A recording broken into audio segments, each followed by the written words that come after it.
want to do is remind you that there are evaluation sheets on your table. If not, I will get one to you. And we ask that you fill these out before you leave. You can put them in the middle of the table when you leave.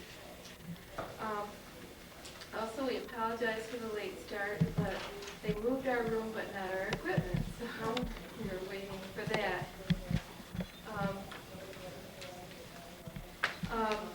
This morning I have the privilege of introducing Bob Van Oosterhout. He's a resident of Harrison, Michigan.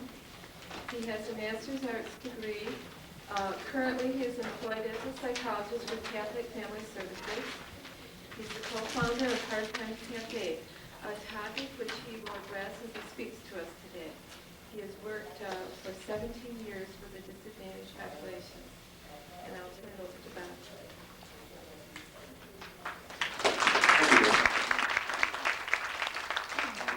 The other co-founder of the Hard Times Cafe is Gretchen, Wilbur, and she likes me to do the talking, and she does a lot of the background work, and without her, there wouldn't be a Hard Times Cafe.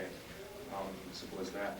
I'd like to get a sense of where you are all from in terms of the kinds of things you do when you return home in your work. How many of you are DSS employees? How many are volunteer coordinators? Okay. How many are volunteers? Okay. How many are something other than that? Okay. What else are you? I know what you are. Okay. What else? Family educator. Family educator. Okay. What other positions? Yes? Assistant payments worker. Assistant payments worker. Okay. Most worker. Okay. Yes? The director of a homeless shelter in Oakland County. Director of a homeless shelter. Okay. Any others? Okay, we've got a good representation and a lot of expertise in this room, I think, about what poor people need. And hopefully at the end of the presentation there's some time where we can have some discussion and generate some ideas. Basically what we're going to be talking about today is what we've learned from the Hard Times Cafe. We've been in operation for just under 2 years. We started in November of 1991. And first of all, I'd like to give you kind of an overview of what the Hard Times Cafe is all about and what you've done, what we've done. And we've got some of the patrons here who can tell you their experience of being with the Hard Times Cafe. And then we've, if we don't get the overhead working, fortunately you've got handouts, so we can refer to those and take it through step by step, and we'll figure it all out. But if you look at what you've got in your handouts, it just kind of gets you organized here as we set up. There's some things that we go back to again and again whenever we're looking at some difficulties or some problems with the Hard Times Cafe. And one of the first things that we go back to is our principles. And we'll be talking about that, hopefully. But this is the basis when we're having a question or a problem. We look at what do our principles tell us, and this is something that was developed by the patrons. And then we're going to be spending a good part of this morning talking about this handout. And I've got overheads with each of these, and basically they're copies of overheads. I do a lot of presentations. I do stress management work, and I've been teaching for a number of years. And something that gets a little disturbing is everyone's head is writing, head is down, and they're writing and taking notes and so forth. So we try to give you enough handouts so that you don't have to take a lot of notes, and you can kind of think and absorb and think to yourself, how does this fit in my own situation? So let it be less of a lecture and more of an interaction and maybe a stimulus for some of your own creative thinking. Mortimer Adler once said that a lecture is a process of taking what was in the instructor's notes and putting it in the student's notes without passing through the mind of either. So hopefully we'll do something other than have a lecture, and this will be a beneficial experience for all of us.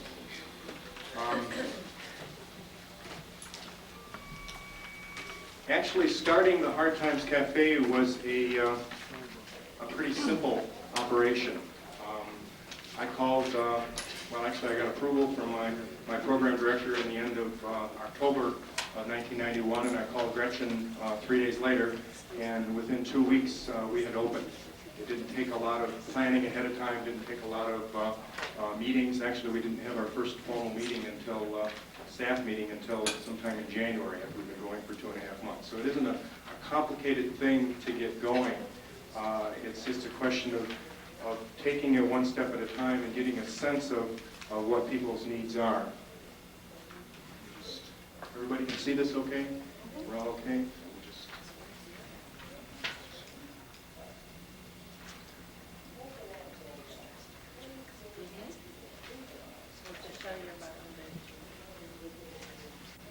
I'm looking for my notes.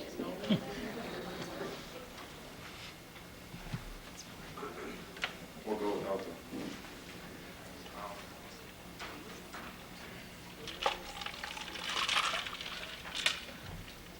Let me give you an overview of the program of the Hard Times Cafe and how we operate and what we do. The basic concept started and grew from both Gretchen's and my experience. Thank you. How'd you get that? In working with the poor people of Clare County, I had worked for community mental health for 5 years and had worked in a capacity of counselor. And the thing that struck us from the beginning was that poor people, at least in our area, didn't have much of a challenge to use their thinking, planning, and organizing skills. It was pretty much easy to develop an attitude of let's live for today. It didn't much matter what you planned to head for because there weren't the resources or the support or anything to keep moving and to go in that direction. It took a lot to pull yourself up and get going, and actually, unfortunately, it was a fairly rare experience. So we started out wanting to have people to get a sense of developing those skills and also to give them an opportunity to work together. Because I think one of the worst things that poverty does in this country, at least, is it isolates people. It separates them from the mainstream, separates them from most of the activities that a lot of people take for granted, and they become isolated, and particularly in a rural area in Clare County, that's really easy to do. You can be out in the woods and not have much contact with much of anything. So we had our first meeting, and we wanted people to feel welcome. We wanted to have them feel important, as if they had something to offer, because we knew they did have something to offer. There was a lot of, our belief, a lot of basic potential that hadn't been tapped in poor people, and that I think is one of the greatest crises of poverty, is the lost potential that is missed with that. So the first meeting, we had half a dozen volunteers meeting everyone at the door, and everyone had their hand shaken. Everyone was welcome into the program, and everyone felt welcome and felt appreciated. And that's a real important part of the program that continues to this day. We don't have the formal welcoming every time, but there's a sense of that. And every time a new person comes in, they feel welcome and feel included and feel important and feel appreciated. And actually, I'd like to start this meeting the same way we start all of our meetings, the same way we started our very first meeting, and that's to have you feel the appreciation that you deserve. And I tell you, I don't think DSS workers get very much appreciation for all that you do. Gretchen's an example. I know how much work she does and how many different directions she can be going in any 5-minute period of time. And there's not a lot of time where you get appreciation. People don't come up to you, in the grocery store, I would imagine, and say, I'm really proud of the work you're doing. It's just really good that you're in there working with people who need your help. And the same is true of the patrons of the Hard Times Cafe. Okay? They'll get a sense of appreciation. You may struggle, and you struggle and struggle and struggle, and you might get a part-time minimum wage job with no benefits. Okay? And where's your appreciation for that? So we start every meeting with a standing ovation. Okay? It's a way for everyone to be included in the program, and the standing ovation is for everyone here. Okay? And I would like to be able to show my appreciation to all of you, myself, for the work that you do, but I'm going to ask you to help me with that. And actually, I'm going to ask Earl to come up here and help, because he leads most of the ovations for the Hard Times Cafe. Now this is appreciation for all that you've done over your lifetime in working with poor people. Okay? So this is no wimp standing ovation. Okay? This is not standing up and, because I don't think that's the kind of work that you did. Okay? I don't think that's an indication of what you deserve. So Earl will talk you through it and get everything going, but remember, this needs to be a real energizing standing ovation that is for everyone here in the room. Okay? It's for everyone except yourself, because we also believe that humility is important. And remember, If they weren't here, you'd be the only one, so. Well, I disagree a little, but that's all right. This innovation is also for yourself. So, everybody, and everybody else in it. So, everybody get your chairs back so you don't bust your knee when you're going to be standing. I don't know if I need this or not. You hear me without it? Okay, I'm going to count to 3. You gotta sit down first, because Sit your down. arms get That was practice. So, I say 3, I want you to stand up, and I want to hear it, I want to see this roof come off. Okay? No. 1, 2, 3. On the air!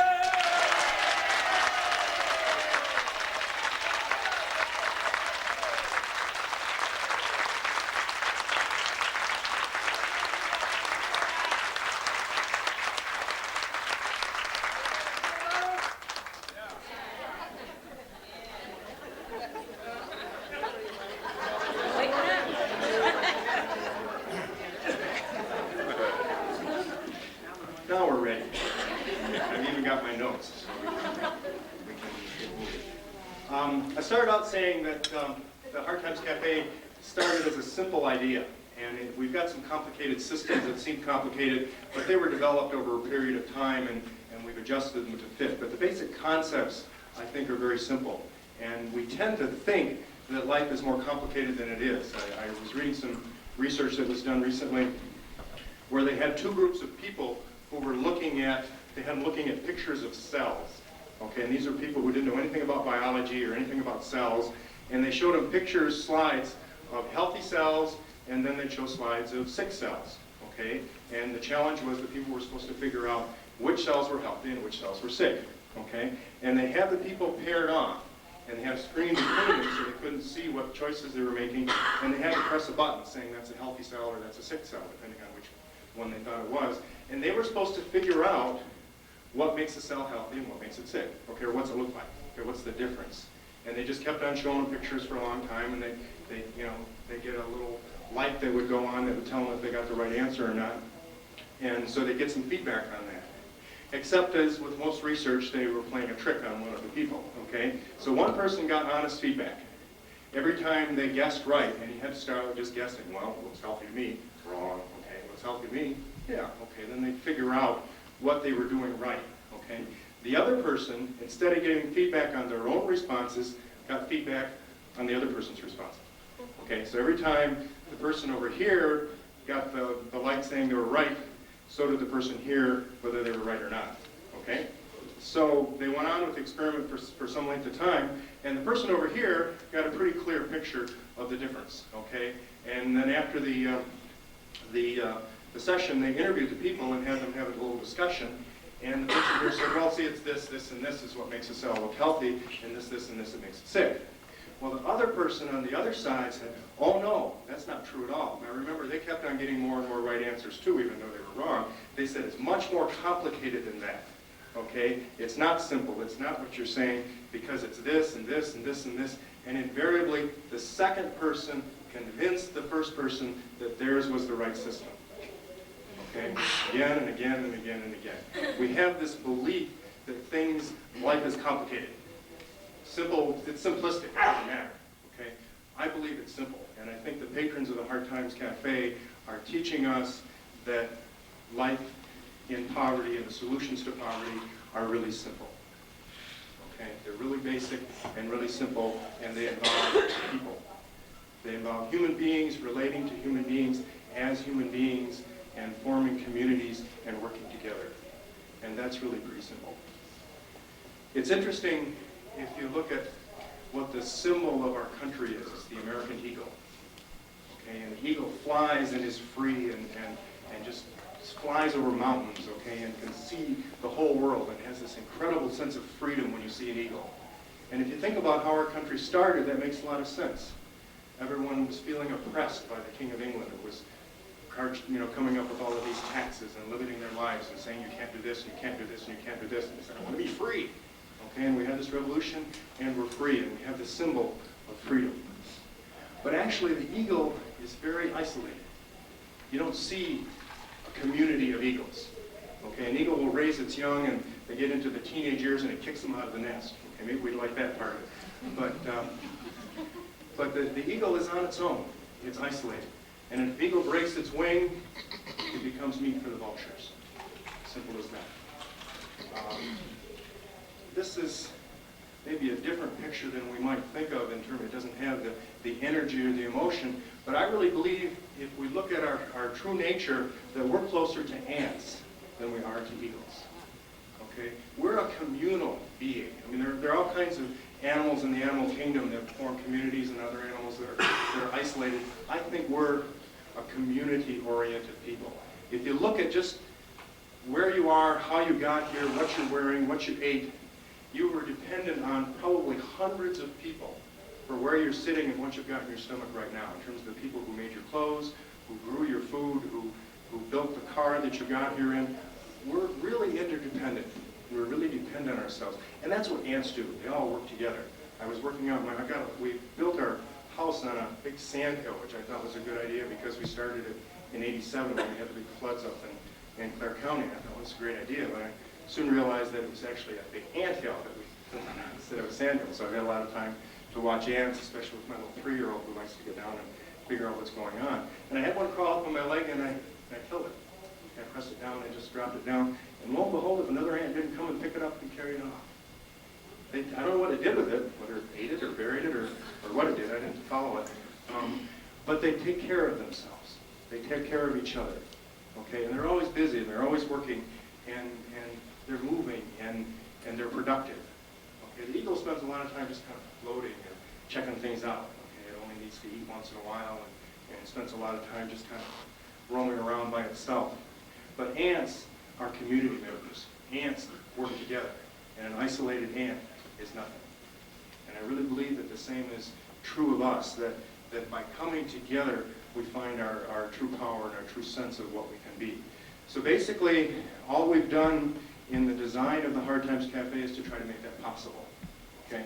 And I'll just outline real quickly some of the basic structures and how we operate. You've got it in a handout, so I won't spend a lot of time doing it, especially since we got a late start. I'm looking at basic structure and components of the Hard Times Cafe. The heart of the program is our meeting. Okay, we serve a dinner every Thursday at 4:30, and the dinner is served to the patrons. Okay, they don't stand in line. And the only time we used paper plates was when they had the county fair, and we had a real limited volunteer staff that night. So it's served on regular plates, regular china. Okay, and it's served to them, and that's important. Okay, it's not a soup kitchen. People don't stand in line. They're welcome there. They're honored guests of the program. Okay, all decisions are made at the meeting. The patrons have total responsibility for the program. Anyone who's there on Thursday night is involved in the decision making, and the board of elders, some of the elders are here today, plan the agenda for the meeting and do long-range planning and do problem solving and supervise the coordinators and things like that. But any of their decisions can be overturned by the patrons. Basically, they just put things out that are suggested to the patrons, and all decisions are made by consensus. Okay, and if you can imagine 70 to 80 people sometimes in a room trying to agree on one thing, it's not a simple or a smooth process. That's not one of our values. It's not real important that everything runs smooth and it's nice and clean and neat. Sometimes that happens, and that's okay. But most of the time we have to sort things out and work it out. And that really challenges us to think. And if somebody disagrees, then they need to say why they're disagreeing and offer an alternative. And everybody listens, and time and again we've come up with something better because of the disagreement. And it challenges people to come out of themselves, okay? To not focus on how bad off they are, but to focus on what they can do to change and to focus on moving and thinking and things like that. There's one of our elders who's unfortunately not here today, but when he first came to me at one of the first meetings, he came up afterwards and told me that he has trouble learning. Okay, and he had some suggestions that he thought of during the meeting, but he was too shy to raise his hand and share them. And I encouraged him to bring it up in the meeting. And we have a system called Hard Times Dollars, where they earn Hard Times Dollars for sharing a good idea in the meeting. Anyone who has a good idea calls it out, and they get a Hard Times dollar right on the spot, and Clarence back there who's running the videotape checks it off on their clipboard, and they get credit on their account for it. Okay, so there's an immediate recognition there. Took a few weeks, but finally Pat spoke up at the meeting. Okay, and then he spoke up again, and he noticed that people were listening, and I think once he got an ovation for what he said. And actually, it's happened a number of times where we've been stuck, where we've had a couple of different factions or 3 or 4 different points of view on an issue, and we couldn't come to consensus. And Pat's just sitting there with the wheels turning, and lo and behold, it might be the next week or it might be the end of the meeting, but he comes up with this beautiful compromise that meets everybody's needs. Okay, I'd really like to get him in the legislature. I think he could do a good job in there because he listens and takes into account people's needs. Okay, so it was an opportunity for him to rise to the occasion. That's really what we're trying to do, is present occasions that bring out the best in people. Okay? We also have a program for children called the Fun with Friends Cafe, so parents can bring their children to the program, and it's really operated under the same basic structure as the Hard Times Cafe, and the kids earn what we call Fun Times dollars for sharing and expressing their emotions appropriately, and completing projects and having creative ideas and things like that. I mentioned the Hard Times dollars system. They're basically points that patrons earn for improvement. They've earned just under 100,000 Hard Times dollars since we opened.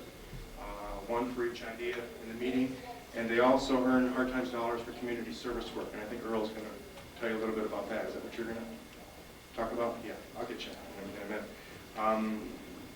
They can exchange their Hard Times dollars at the Hard Times store, where we carry personal needs items, things like toothpaste, toilet paper, shampoo, household cleansers, things like that you can't get with food stamps. Okay, and we just basically price them what they would cost in the store, but they're in Hard Times dollars. You can also get vouchers with Hard Times dollars for necessities that'll pay for things like rent, house payment, taxes, transportation, medical needs, boots but not clothes. Patrons voted against clothes. They also voted against haircuts. Okay, all these decisions that I'm telling you about and all these systems were discussed in the meetings and worked out by the patrons. Okay. We also have an exchange table that we're just getting started where patrons can exchange their own goods for Hard Times dollars. So if they grow something or make something or have something that someone else might find useful, they can bring it in and exchange it for another patron. We have a program called Good Times Dollars where we wanted to have an opportunity for long-term planning and for investing in the future, because unfortunately part of the welfare system has tended to discourage that in the past. There was an attitude that you can't have a savings account or you lose your grant. Okay, so we set up our own certificates of deposit, which we call Good Times Dollars, and patrons earn interest on their 3 and 6 month certificates. And last time we calculated it, 24% of the Hard Times dollars earned had been invested in Good Times dollars. Okay, I think the national savings rate is somewhere between 5 and 10%, something like that for this country. So patrons are giving us some good examples to follow. I mentioned decision making. I just turned the page if you're following me on the handout. And I mentioned the elders.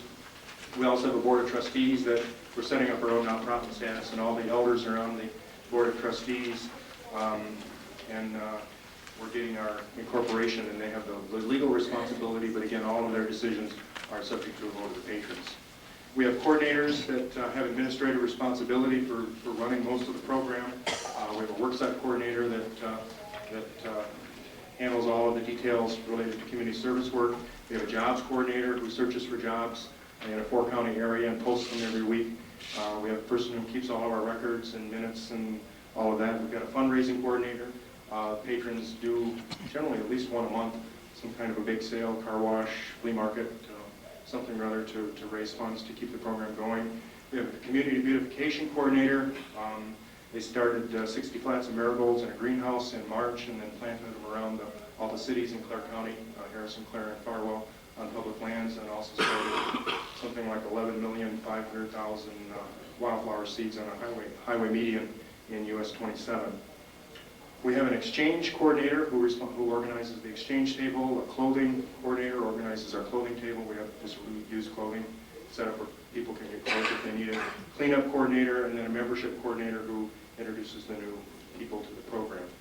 And a critical component of the program is our volunteer. We've got probably somewhere around 70 to 80 different volunteers who have helped us at one time or another And basically, without the volunteers, we wouldn't have a program. It would just be an idea that we'd sit around over coffee talking about. They prepare the meal and help with a variety of tasks that are really critical to the program. And then I've also got a little schedule of how we meet. So those are the basic components, and that's kind of a brief overview of what the Hard Times Cafe is about. But I think the best way to give you a picture and a feel for the program is to meet some parts of the Hard Times Cafe. And so we've got some patrons here with us. Lorraine's looking at me right in the eye, so I think she wants to go first. So let me introduce Lorraine Newton. Lorraine's been with the program for about a year? A year and a half, okay. And she's now one of our elders. And if you could, I'd like a picture of you from a year and a half ago when you came in so you could compare to her now, because she was kind of in herself and hesitant, and now she's right out there, and I'm going to probably have to interrupt her to get the microphone back. So. Okay. I have a problem with talking too much. I put people in dazes with what I like to say. I'm a volunteer for the Hard Times Cafe, and I work at Mid-Michigan Alliance in their clothing resale department. And I am privileged to be able to talk to you about the Hard Times Cafe. About a year and a half ago, a friend invited me to attend this program. She was insistent about it, and I haven't been sorry since. It has increased my love for my country, because I'm not just getting a handout from DSS, I am helping the community back. And I am very grateful to be able to do it. It has given me my self-esteem, and that means a lot. If you take something away from someone, and you don't, excuse me, and there's nothing back,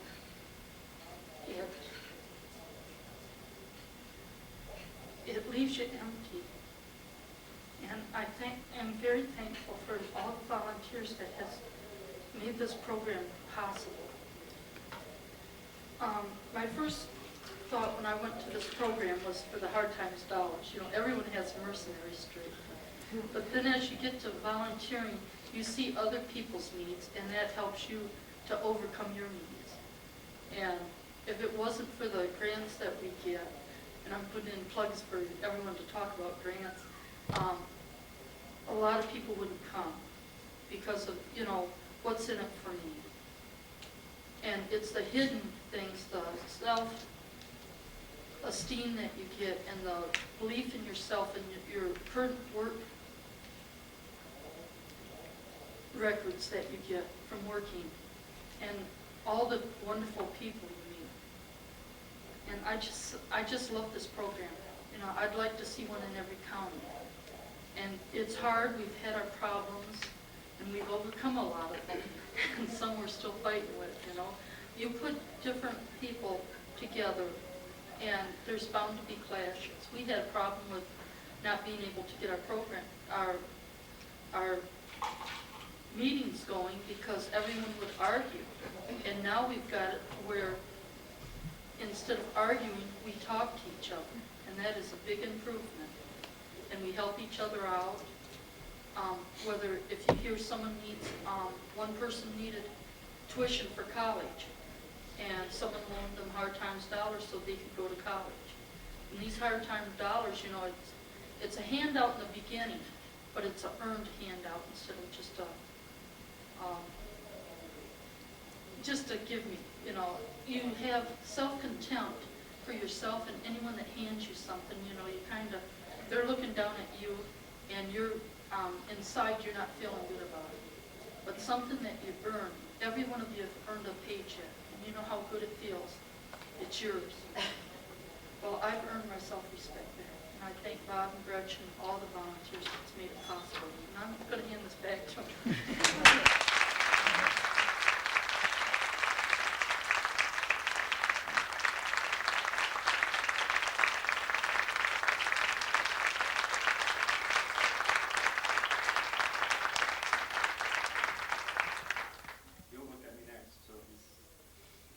Earl's not going to look at me because he knows.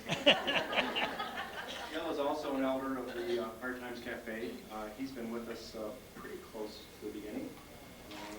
He was real close. Actually, I talked to his landlord a number of times, real close to losing his house when he first came. He lived there a number of years, and it was up for foreclosure.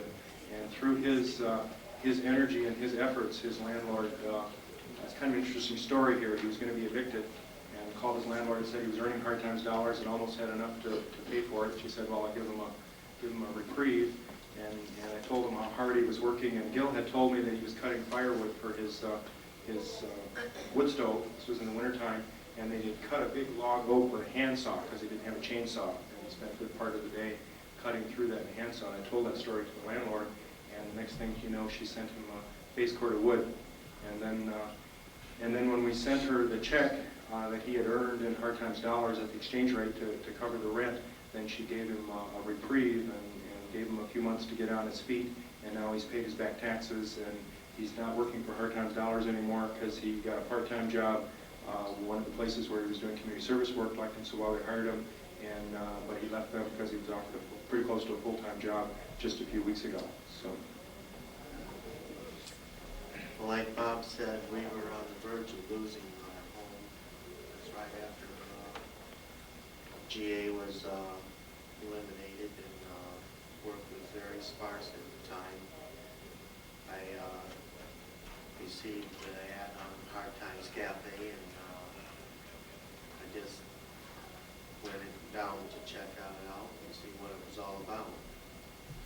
I was kind of skeptical at first, like most people, going into something that you really didn't know what you were getting into.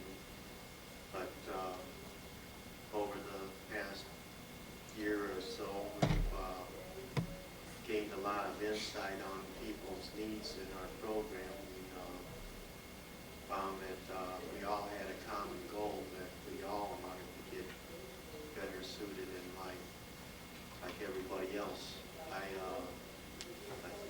started out as a patron and went over to the Mid-Michigan Alliance like some of the other people. And then there came a time where they started a new program called MIC. And so they needed extra help doing that, so they hired me on part-time after I went with them through hard times. And through that, I gained some work status and stuff, and then I finally ended up with a job at McDonald's there in Harrison. Now I'm a maintenance man there, taking care of all the stuff in the store and everything. My wife, she has worked with the program also at Mid-Michigan Alliance, gained her self-esteem back like I have, and she has worked for McDonald's for over a year now, and she has just got a promotion where she's the second head cook on the breakfast shift. And she's been there just about a year. And quite frankly, if this program hadn't come about, I don't think we'd have our home right now, because it was that far gone as far as us having any way to come up with the funds to pay for the taxes or pay the house payments or anything like that. It was non-existent. This program has given me a lot of self-esteem, and really the whole body of people there as a total family. We have one of my friends, Randy, just lost his home up there just about 3 weeks ago now. People from Hard Times went out there and helped him clean up what was left of his home after it burned down.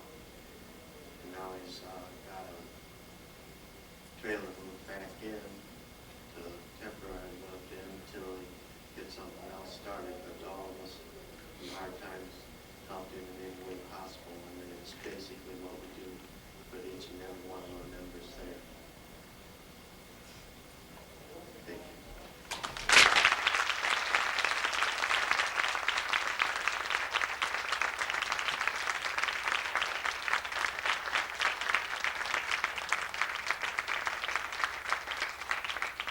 As you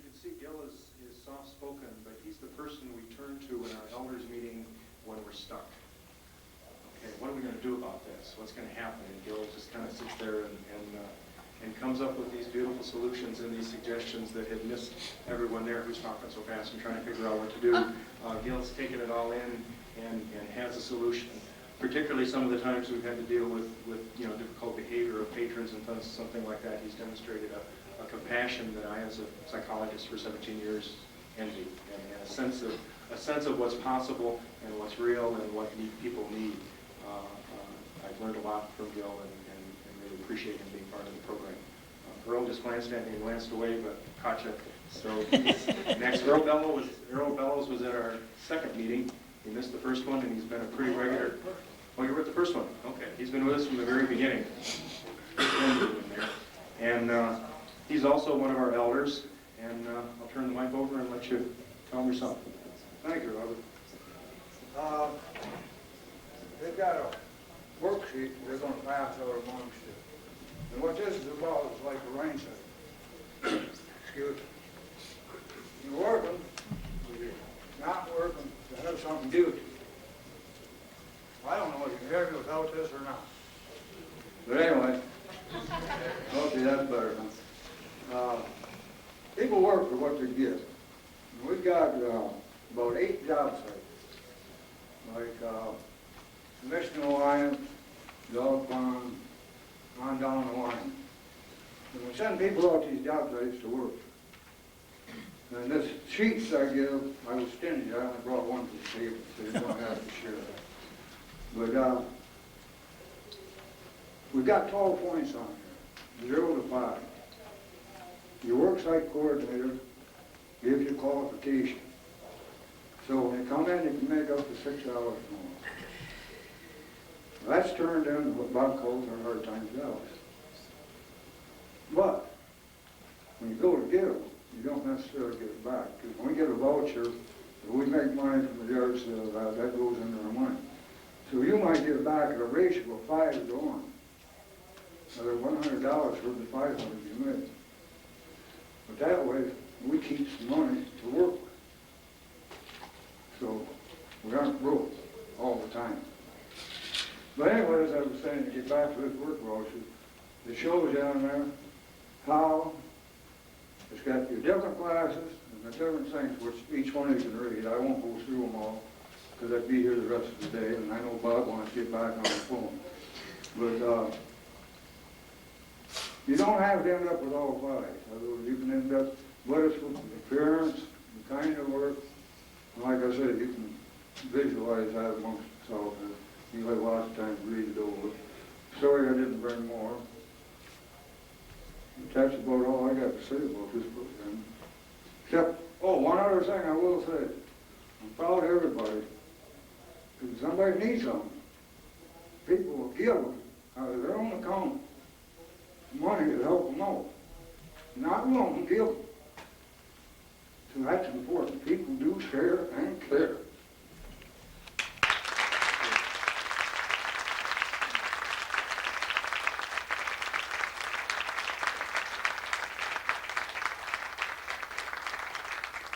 One of the first systems that was discussed in the Hard Times Cafe was our own, how to help people who haven't earned enough through the Hard Times Dollar system yet.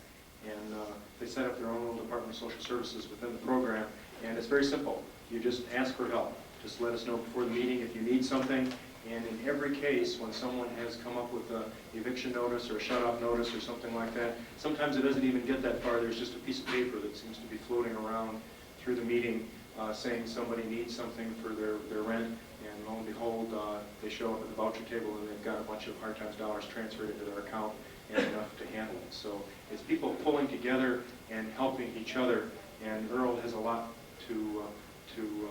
has put a lot into that, and I think it was you who had a lot to do with that initial system when we were talking about it, and came up with a real simple suggestion. Let's just ask for it, help each other out, and that's what happens.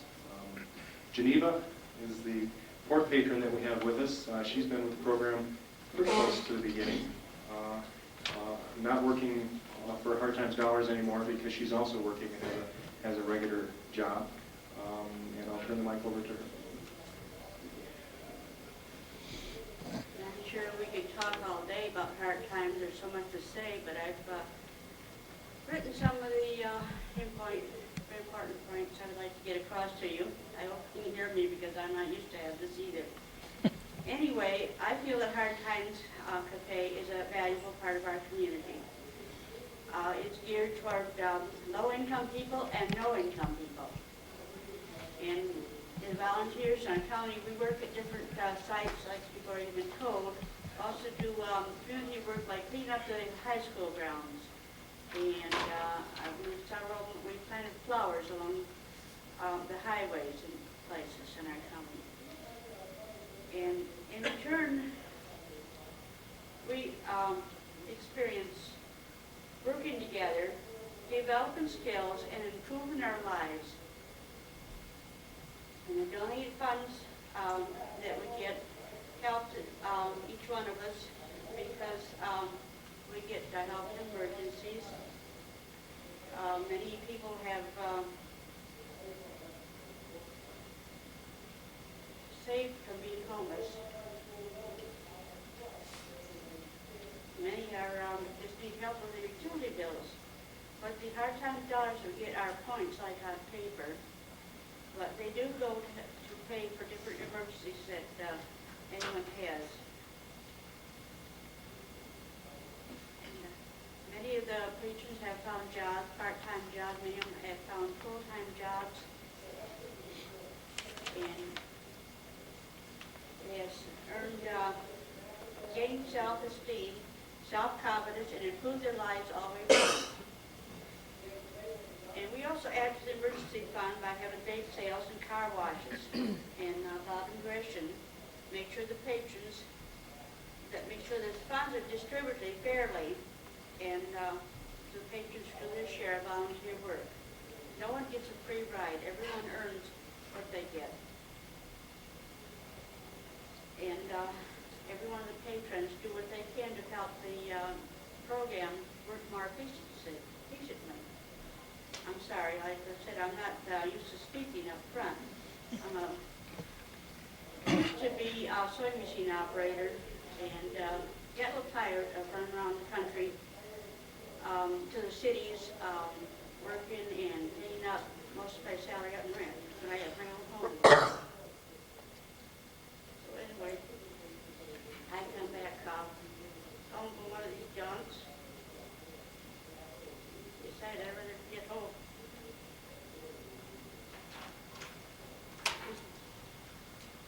That's all by myself. Anyway, I got home, I started getting laid off because of the economy. Find your job.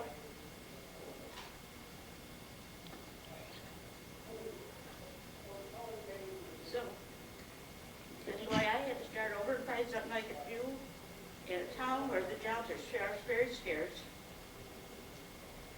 So we're thankful for hard times. People who have nowhere else to turn are helped by the Hard Times Cafe. They are shown how to help themselves and to help each other. And I want to tell you that every county should have a Hard Times Cafe. And anyone who's blind, who wants to learn about Hard Times Cafe from here, are welcome to come to the meetings and observe. We make it work. And I'm sure that in any county, either one of these could do the same. Thank you.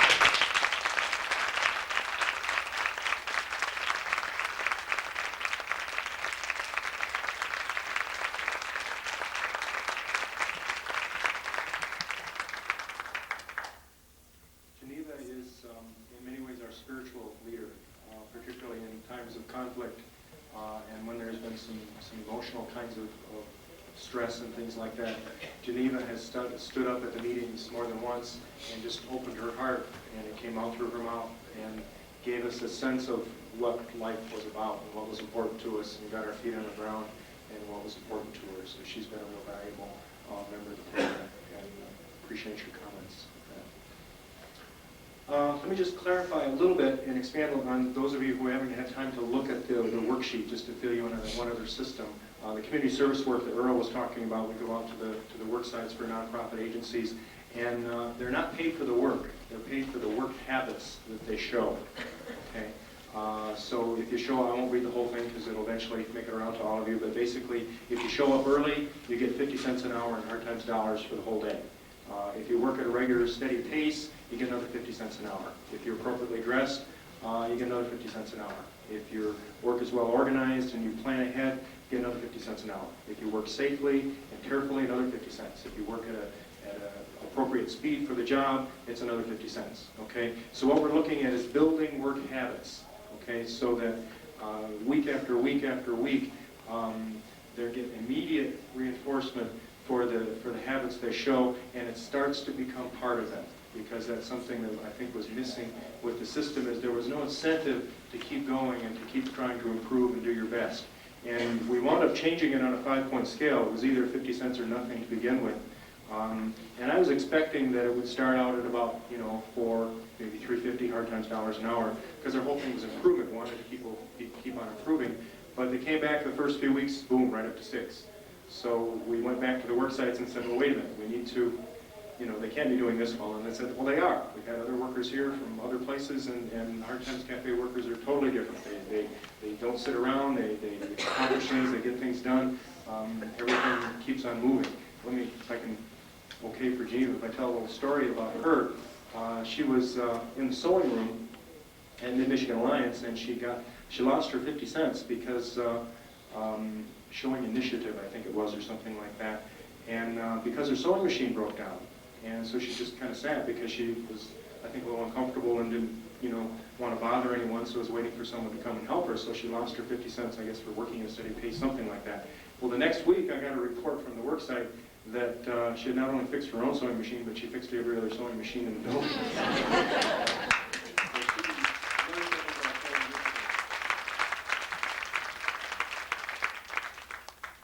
So we had to redefine excellent at least 3 times with the work sites and say, well, they could be doing some better. And finally, we put it on a 5-point scale, but still the average over the 100, well, it's something like 16,000 hours of community service that they performed since a year ago, February, when we started this program. The average is about 5.92, something like that, out of a possible 6 hard times dollars per hour. So they're really showing that, and then when it turns into jobs, that really helps. We have a system, they haven't taken advantage of it a lot, but we do have a system where they can get portfolios. So anyone who's going for a job interview can get their whole work history and have something to show in the interview. This is what I've been doing for the last few months, and this is what you can expect from me because this is what I've been showing. We get calls from different employers in the area who request patrons to work for them, and that's working out very well because we just take the best. Clarence is he's a kid because he's our data processing coordinator and handles all the worksheets and everything like that. But I give it to Clarence, and he goes through and finds out who's got the best work record over the last few months. They get the job. Okay, that's how Gil got his job. Okay, he got the first job because they saw how good he was, and he got the second job because we saw how good he was. So that's another boom. Is we get so we keep on sending our best workers out to get jobs when we get reference for that, and in some ways we keep on losing a lot of our best people, but fortunately many of them keep on coming back and continue to build the program and help other people to work together. I'd like to start the, what are we doing on time? 5 after 10. We're supposed to take a break at 10:15, 10:30. Let's get started and see where we are in about 10 minutes. Maybe we can negotiate because we got a late start, because we got a little bit behind on what we hope to cover because of that. But I'd like to share this quote with you from Václav Havel. He was the president of Czechoslovakia when they were first released from the Eastern Bloc of the Soviet Union. And this is an excerpt from a speech that he gave to the United States Congress. And he was talking about their experience and what they could learn from the United States and our system. And then he goes on to say something that I want to share with you. We too can offer something to you, our experience and the knowledge that has come from it. The specific experience I'm talking about has given me one certainty. Consciousness precedes being, not the other way around, as the Marxists claim. For this reason, the salvation of this human world lies nowhere else than in the human heart, in the human power to reflect, in human meekness, and in human responsibility.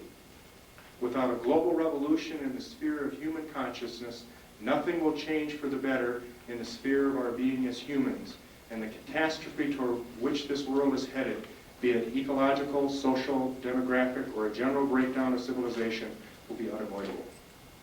Basically, he's saying the solution to the world's problems is inside every one of us. Okay? And there's another quote that I hope to read from you later on. He says it's not technological solutions that are going to help us. As a matter of fact, you can make a good argument that technology has created a lot of our problems. The solutions are within each one of us, and if we find our part and our role and relate to each other in the way that we have the nature and the capacity to do, I think we can go a long ways toward resolving some of these problems that seem overwhelming at this time. And that leads me to a kind of thinking that has really been necessary for the evolution of the Hard Times Cafe, a way of looking at things and a way of thinking about things that I think is absolutely critical in what we're doing. And I want to differentiate between two different kinds of thinking. Our traditional thinking, the way we were taught in school to think and the way we look at dealing with most of our problems, I'm going to call technological thinking. Okay? And basically what technological thinking does is deal with objects. Okay? If you look at where we are technologically, we are extremely advanced. If you look even within the last year, how many advancements we've made, most of us don't even know about them because there's so many. They don't even make the news because it's not newsworthy to have new technological advances. But if you look at where we've come 20, 30, 50, 100 years, technologically, we're just mushrooming and taking off. But if you look at what's happening to us socially and interpersonally, many would argue we're going in the opposite direction. Crime rates are up, drug use is up, family breakdown is up, poverty is a constant struggle. There's all kinds of difficulty on how we're relating on a human level, but technologically we're doing great. And I think that has a lot to do with how we're thinking.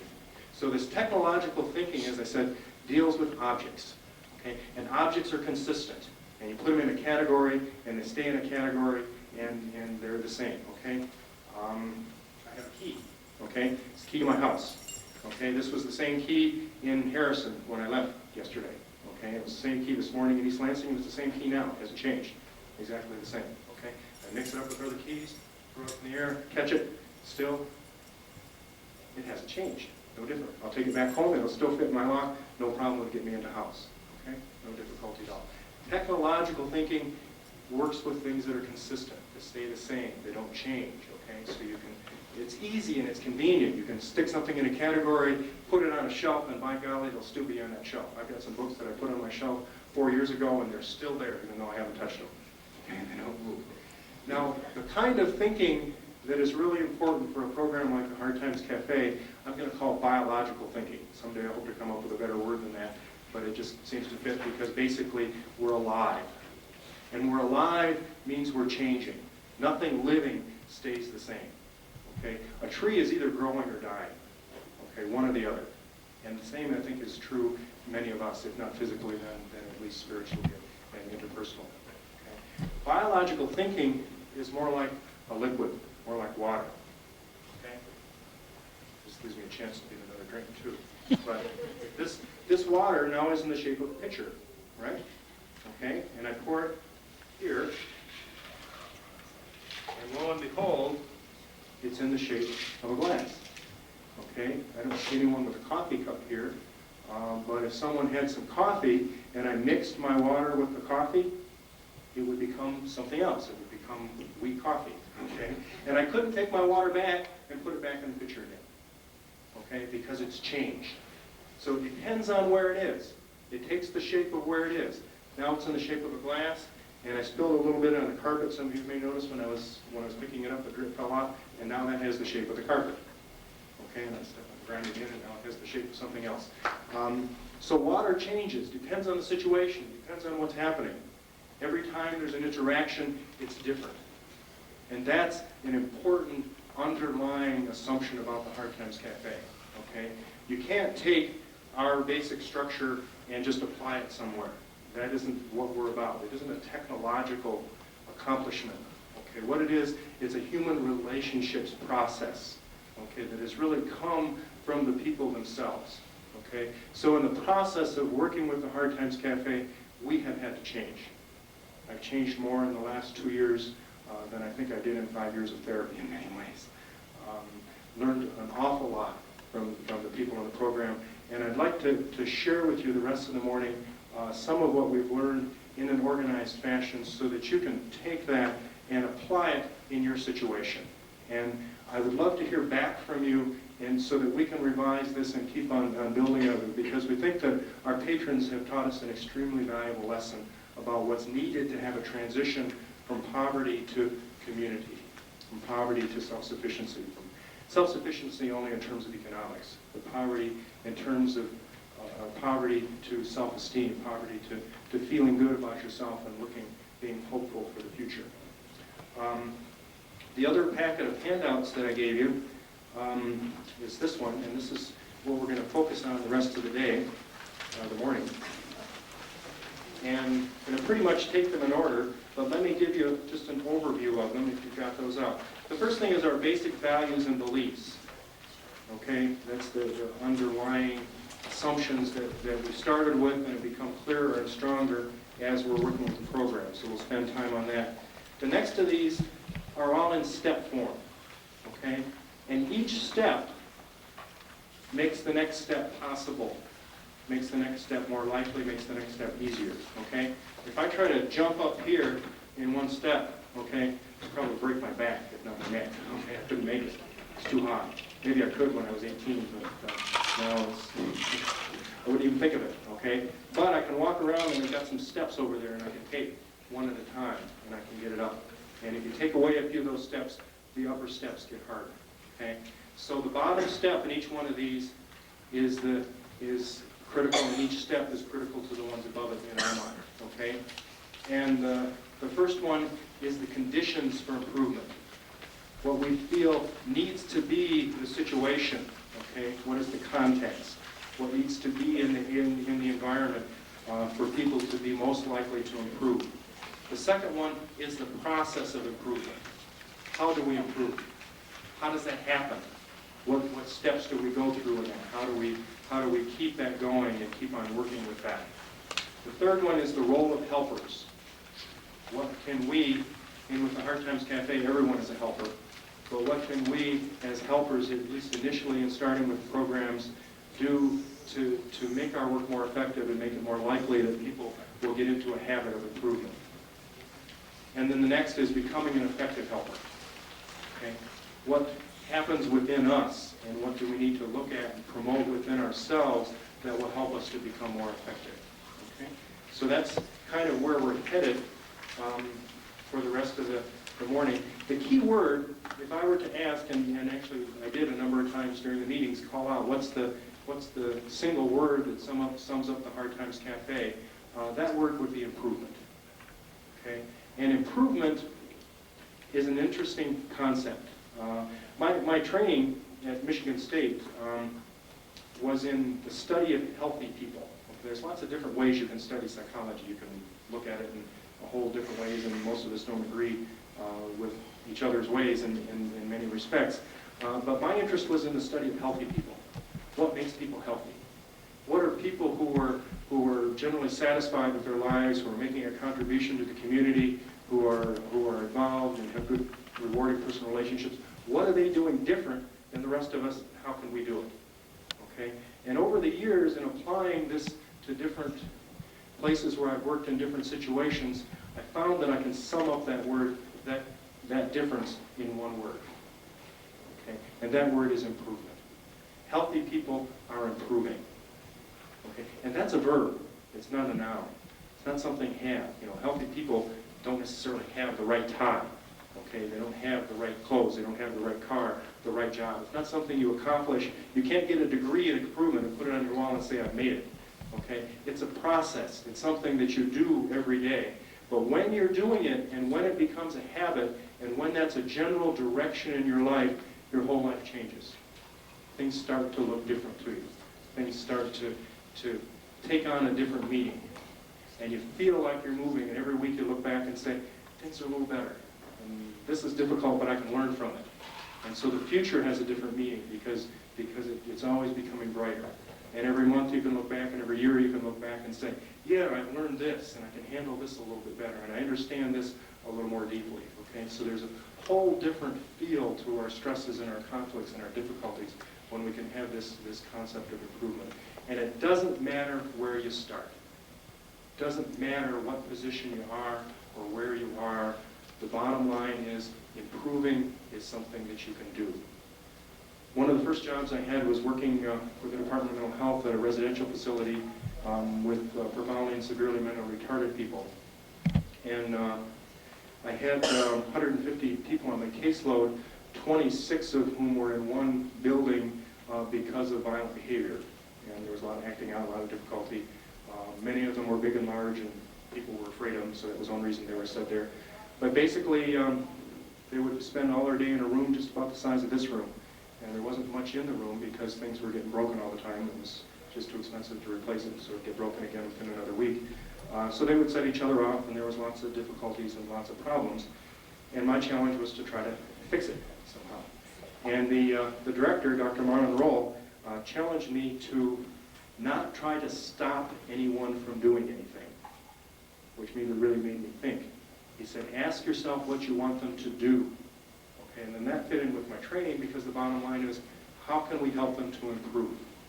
Okay, and before we started this program, we were averaging 30 to 35 incidents per week where you had to go in and hold on to someone to stop them from hurting themselves or somebody else. Okay, 30 to 35 times a week that was happening. We had one guy who got outside and did $3,000 worth of damage in 15 minutes one day. So there was a lot of high energy and a lot of conflict. So we set up a program that was simply based on the concept of improvement. And it had nothing to do with stopping behavior, not stopping breaking windows, stopping hitting your head, stopping biting. We didn't look at that. We did an evaluation, we figured out what everybody could do, just on with what supplies we could dig up. So we gave them some blocks and figured out how many blocks can they stack. Okay, so if someone could stack 2 blocks, we wrote that down and kind of kept track of it. We give them a puzzle and figure out how complicated a puzzle they could put together. If they could put a 2-piece puzzle together, that's where we'd start. Okay? We had an activity area, so we give them a ball. How far they can throw a ball? Maybe some person could throw it 5 feet. Okay, well that's where we're starting. Okay? Then we started a program, and the only direction for the program was help them improve. And we only had an hour and a half in the morning, an hour and a half in the afternoon, 5 days a week. There was no time in the weekend to do anything because they had other stuff they had to do. Okay, the staff did. And so they spent that hour and a half, twice a day, just working on improvement. And we didn't care what or how, just help them improve. So if someone could stack 2 blocks, they'd give them 3 blocks. Teach them how to stack that. If they could throw a ball 5 feet, they'd back up 7 feet and see if they could throw that until they got it right. Give them if they could do a 3-piece puzzle, they'd give them a 4-piece puzzle or 5-piece puzzle. Okay, just focus on improvement. We started out, we had one guy who had an attention span of 12 seconds, so he'd work for 12 seconds on improving, and then he'd go somewhere else and get another 12 seconds in a little bit later. Within 3 weeks, now these are profoundly and severely retarded people, some of whom didn't know their own names. Within 3 weeks of the program, without addressing any of the problems directly, we had an 83% decrease in disruptive behavior. Okay? And that continued throughout the length of the time. Okay? We went from 30 to 35 incidents per week to 3 to 5 incidents per week. The incidents on the midnight shift went down. Okay, even though we didn't do anything on midnights. Okay. The only difference was they were improving. Okay, it was about 6 months later that the staff, I never did figure out if they were serious when they first came up to me about it, but they asked to take 2 of the most violent people with the most violent histories, they hadn't been violent in a long time, to Bronner's and Frankenmuth. And these were big guys. One guy was like 6'4". And the thought of bringing him to Bronner's and Frankenmuth was but I said okay, because they hadn't been disruptive in a long period of time, and the staff really seemed to have confidence in them. Or at least they convinced me they did. And it was beautiful. They looked at all of the little ornaments and all of the different things and just had a wonderful experience. Okay? And all they did was focus on improving in an unrelated area. Okay? So that's really what the Hard Times Cafe was about. If you don't come back after the break, that's what the Hard Times Cafe is about, and that's our key word. And what we're really focused on from the beginning was this concept of improving. How do we improve, and what do we need to do to keep improving? Okay. I'll offer you an option for the break, okay, because we did lose a little bit of time, and I would like to get a sense of completion and give you the whole picture. I do some stress management training, okay, and my training as a psychologist is in a lot of physical kinds of orientation. So we can stand up and do a little bit of moving around, and I'll lead you some exercise and set the microphone down. If you're interested in that, of course, if your stress is because you have to go to the restroom, that's not going to help at all. But let's just get a quick vote. How many people would like to stick around and just loosen up and stay where you are, or you want to take the regular break and come back at 10:30? Regular break at 10:30. Okay, see you back at 10:30. Okay. I talked about the difference between biological and technological thinking as in the beginning, and how that is really an important part of how we approach the Hard Times Cafe and how it's evolved. And I'd like to read another quote from Václav Havel. It's my favorite politician, so I think it's some fun. What is needed is something different, something larger. Man's attitude to the world must be radically changed. We have to abandon the arrogant belief that the world is merely a puzzle to be solved, a machine with instructions for use waiting to be discovered, a body of information to be fed into a computer in the hope that sooner or later it will spit out a universal solution. It is my profound conviction that we have to release from the sphere of private whim such forces of a natural, unique, and unrepeatable experience of the world, an elementary sense of justice, the ability to see things as others do, a sense of transcendental responsibility, wisdom, good taste, courage, compassion, and faith in the importance of particular measures that do not aspire to be a universal key to salvation. Such forces must be rehabilitated. And that, I think, is in many ways the key message of the Hard Times Cafe. It's about people helping people, okay? It's not a system. We hope that it will evolve into a system change that makes that more possible, okay? It's not about justifying why you're on welfare, okay? It's not about counting how much you have and if that's enough to qualify your grant. It's not about any of those things. It's about people to people, person to person. And that's very simple and very basic, and I think it's part of our nature. Okay? I want to start and talk about the basic values and belief that really underlie everything that we do in the program. And the first is the dignity of each person. That's what we started with. Every person has a basic, essential dignity that needs to grow, needs to develop, needs to evolve. We all have a capacity to improve. We all have a place that we need to grow to. We all have an inherent potential. And so many times we get caught up in systems, or we get caught up in habits, or we get caught up in relationships that can smother that and hold it down. And I think that's what has happened with people who are stuck in poverty. They've lost their sense of dignity. You have to prove how poor you are to get your grant. Okay, that's what the legislature says. So every time you need something, I was talking to someone at break who worked at a furniture store, and she said they had to prove how poor they were before they could get a couch. Okay, so you're always proving to people how bad off you are. So what does that say about yourself to yourself, and how do you feel about yourself? Okay, so the basic thing that we're looking for is how to let that come out. What are the conditions? What are the situations? And we always keep focusing on that. You look past the defenses. You look past the walls. Okay? You look past that and find the part of the other person that is the same as a part of ourselves. And that's part of the process, too, is looking at ourselves and questioning that. We have, I live on 15 acres up in Clare County, and there's a field on the other side of the sand hill. It's all clay. Okay, and I had it plowed, and I'm trying to build up the soil, and someday I'd like to move my garden over there. And there's one area that's just totally barren. The clay is so hard that nothing grew there for the first 3 years. And I had a farmer come in and plow and turn it under, and big tall weeds grew everywhere, and we turned it under, building up the soil. Nothing grew in the clay. until last summer. And last summer, these daisies, these oxalis daisies, that are usually about this big, just exploded. This is hard to do. Talk and hold on to this at the same time. Exploded, whatever. Exploded out of the ground. They were this tall, and they were this big around. Okay, they just popped right out of there. Just absolutely beautiful. Okay, and I think that's what's in every single one of us. Okay, it may look like dried up clay where nothing could grow, but somewhere in there, there's some dormant seeds, and all we need to do is have the right conditions. And I don't know what those conditions were, whether it was the season or what happened, but I've never seen those daisies that large or that prolific. And they came right out of that hard pan clay where nothing else would grow.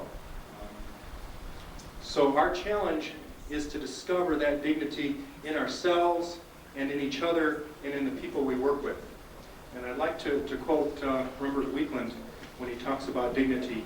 He says, "The dignity of the human person comes with human existence itself and is prior to any division into races or nations or sex, and does not depend on human achievements or titles or honor. It's a basic thing we're born with." Okay? Those of you who read the Bible, it says, created in the image and likeness of God, right in the very beginning. Okay, and that's what the Bible says we are. This isn't a biblical presentation, but that's a well-established reference that I think you've heard of. Okay, and it doesn't say that rich people are created in the image and likeness, and it doesn't say people who have jobs are created in the image and likeness, or people who work hard, or people who pay taxes.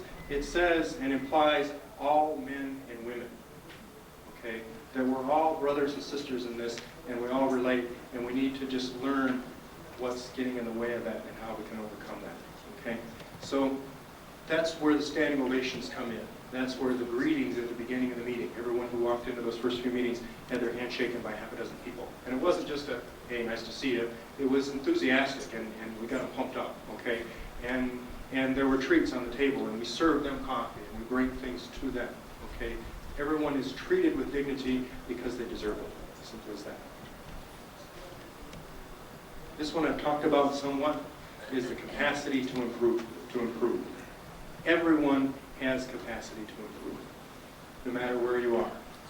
I worked with a woman once, she was 19 years old, and she was admitted to a facility where I was working because they expected her to die within the week of cancer. Okay? She was moderately retarded, had Down syndrome, and so we were just supposed to kind of warehouse her until she died. And she wound up transforming the whole unit. There was a lot of stress on the unit at the time, a lot of conflict between administration and staff. Staff were being forced to work double overtime, and a lot of them were single parents who had no child care after that. There's just all kinds of conflict. And just by being herself and living every moment to the fullest and sharing her pain and her humor with everyone, the whole place transformed. You could have brought in $100,000 a week consultant to try to clean up the morale and staff, and they couldn't have done what this woman did in the last days of her life. Okay? She wound up living for about 4 or 5 months and just absolutely transformed the place. So no matter where you are, in what time of your life, or what's happening, or how much is on top of you, or how little is underneath you or behind you, we all have the capacity to improve. And that's something that we always keep an eye on. Okay, we had to suspend a member of the Hard Times Cafe, first time it's happened, because the permanent suspension because of a long series of incidents of disruptive behaviors. The elders approached that in terms of how can we help her to improve. And we realized that where she was in her life, the only thing that would help her to improve was to send a really clear message that she couldn't continue to behave like that in a community of people. Okay? And she heard that message, and she called me a couple of days after the suspension and thanked me. Okay? One of the most painful things we ever had to do to exclude someone from our program, because we'd always said no one is excluded, we're open to everyone. But we had to make the decision, but it was made in the light of how can we help her to improve, and she saw it. And my hope and my prayer is that she's continuing to use that to improve, and permanent means until there's enough improvement so there's not a problem anymore. In my interpretation of the way the elders are talking about it, I think that will happen. Okay. The third basic belief that we work with is this is supposed to build suspense, you see. expensive. When will this paper fall off? Okay.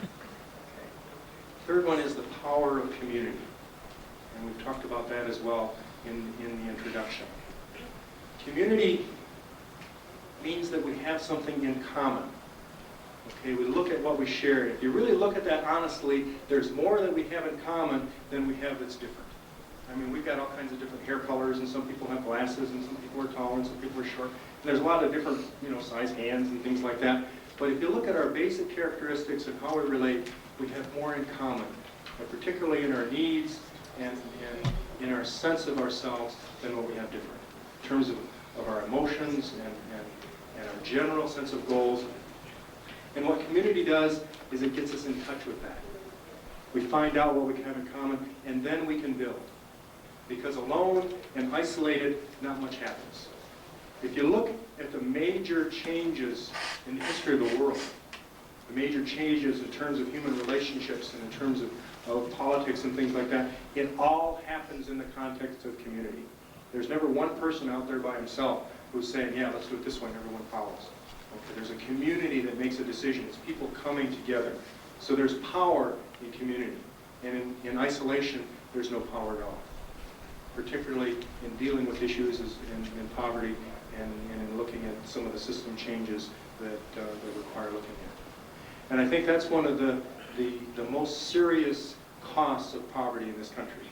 We have some people who are hungry, and we have some difficulties, and those are very serious, but I think the widespread cost in poverty in the United States is the isolation that it causes.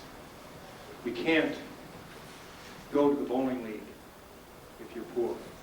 Most poor people don't even go to church, okay, because there's an offertory, there's a donation somewhere. Okay, everything that's involves money or involves a system that's money driven. Okay, but we are interrelated, and there's far out physicists who have said that a butterfly flapping its wings somewhere in Mexico can have an effect on a typhoon somewhere in the Far East or something like that. But there's an interrelationship of all the forces on the earth, and there's a lot of physical evidence for that. I don't know if the butterfly theory is quite what I believe, but I think that we're all interrelated. And if you really look at it from a larger scale, poverty is an essential condition for some of the wealth that we see, if you look at it really clearly. The Saginaw is a good example. I worked some of the time in Saginaw with my other work, and there's the east side and the west side. And the west side is dependent in some ways on the east side, and the east side on the west. They're very different. One's poor and one is quite wealthy. But without people at that level of poverty, they wouldn't be that level of wealth. We have a limited number of resources on this earth, and the bottom line is there's enough for everybody if we can join into community. Unfortunately, a lot of our modern culture seems to fragment us and separate us. And even if we have a lot of means, we've got big walls around our houses and lawns secluding us, and we live our own separate lives and relate to our television more than we do to other people. Okay? So what the Hard Times Cafe is about is getting in touch with what we have in common, getting in touch with our ability to influence and affect each other, and to therefore change our lives. Because when you come together, the whole is greater than the sum of its individual parts. And the Hard Times is more than 100 and some poor people showing up on a Thursday night. Okay, it's people pulling together and building community, and that's one of our basic values and things that we strive for. And then the fourth is the need for responsibility. And I like to break that down into two words: responsibility. The ability to respond. That you have the ability to respond. You have a sense of control. You have a sense of power over your own life. You can respond to what's happening. It's an interesting way to look at that term. Okay? And that's a common thread that runs through all of the systems and all of the interactions within the programs. Everyone is responsible. Everyone is responsible for the whole program and responsible for each other. That happens. Actually, that's happened quite naturally. That's just evolved. We haven't done much to stimulate that. We had a homeless family show up last week. They came from Mississippi and somehow showed up in Clare County and had 4 kids, probably all under the age of 10, and no place to stay. We called DSS, somehow the things got messed up and the worker never got back to us. We had 2 places for them to stay within a few minutes. Okay, patrons pull together and say, you're part of this community now. They signed up for work. The parents both signed up for work, and as they continue to work, they'll soon have enough for a down payment, for the rent deposit, working for the hard times dollars. Okay, so it's a sense of that community. It's what Earl was talking about people pulling together. Okay, that they're responsible for each other. If someone is suffering, they're not isolated. Okay, they're not the eagle with a broken wing. Okay, they're the ant that comes and picks them up and checks out, and cares for them, and sees what's happening. We look at the weakest link and take care of that as best we can. So everyone is responsible for everyone else, and they're responsible for themselves. Okay? That gives a sense of having your feet on the ground. If you're the person who is responsible, better have his feet on the ground. Okay? And we don't think of it in terms of blame. Too often, just with the structure of the way our government and the legislature, we always want to find someone to blame. We find out in the mental health system. We've got a lot of documentation requirements, so if something goes wrong, you know exactly who to blame. Okay, we spend hours and hours documenting things so they know who to blame if something happens. We don't have blame. This is something we look at Hard Times Cafe. That's my concept. If something goes wrong, we look at how can we respond so that we can learn from it, so that we can use it to strengthen our community, and so we can use it as an opportunity to improve, and so we can use it to enhance the dignity of every person who's involved with the program. Okay? So those are the basic values and belief. That's kind of the underlying philosophy or where we're coming from. And that's, I think we started with that on a superficial level, but it's become clearer and clearer, and as we go on to the program each week, that's clear. So if we feel kind of stuck or not sure, we'll go back to that and look, this is our basic values. And how can we deal with this, keeping these in mind? Yes?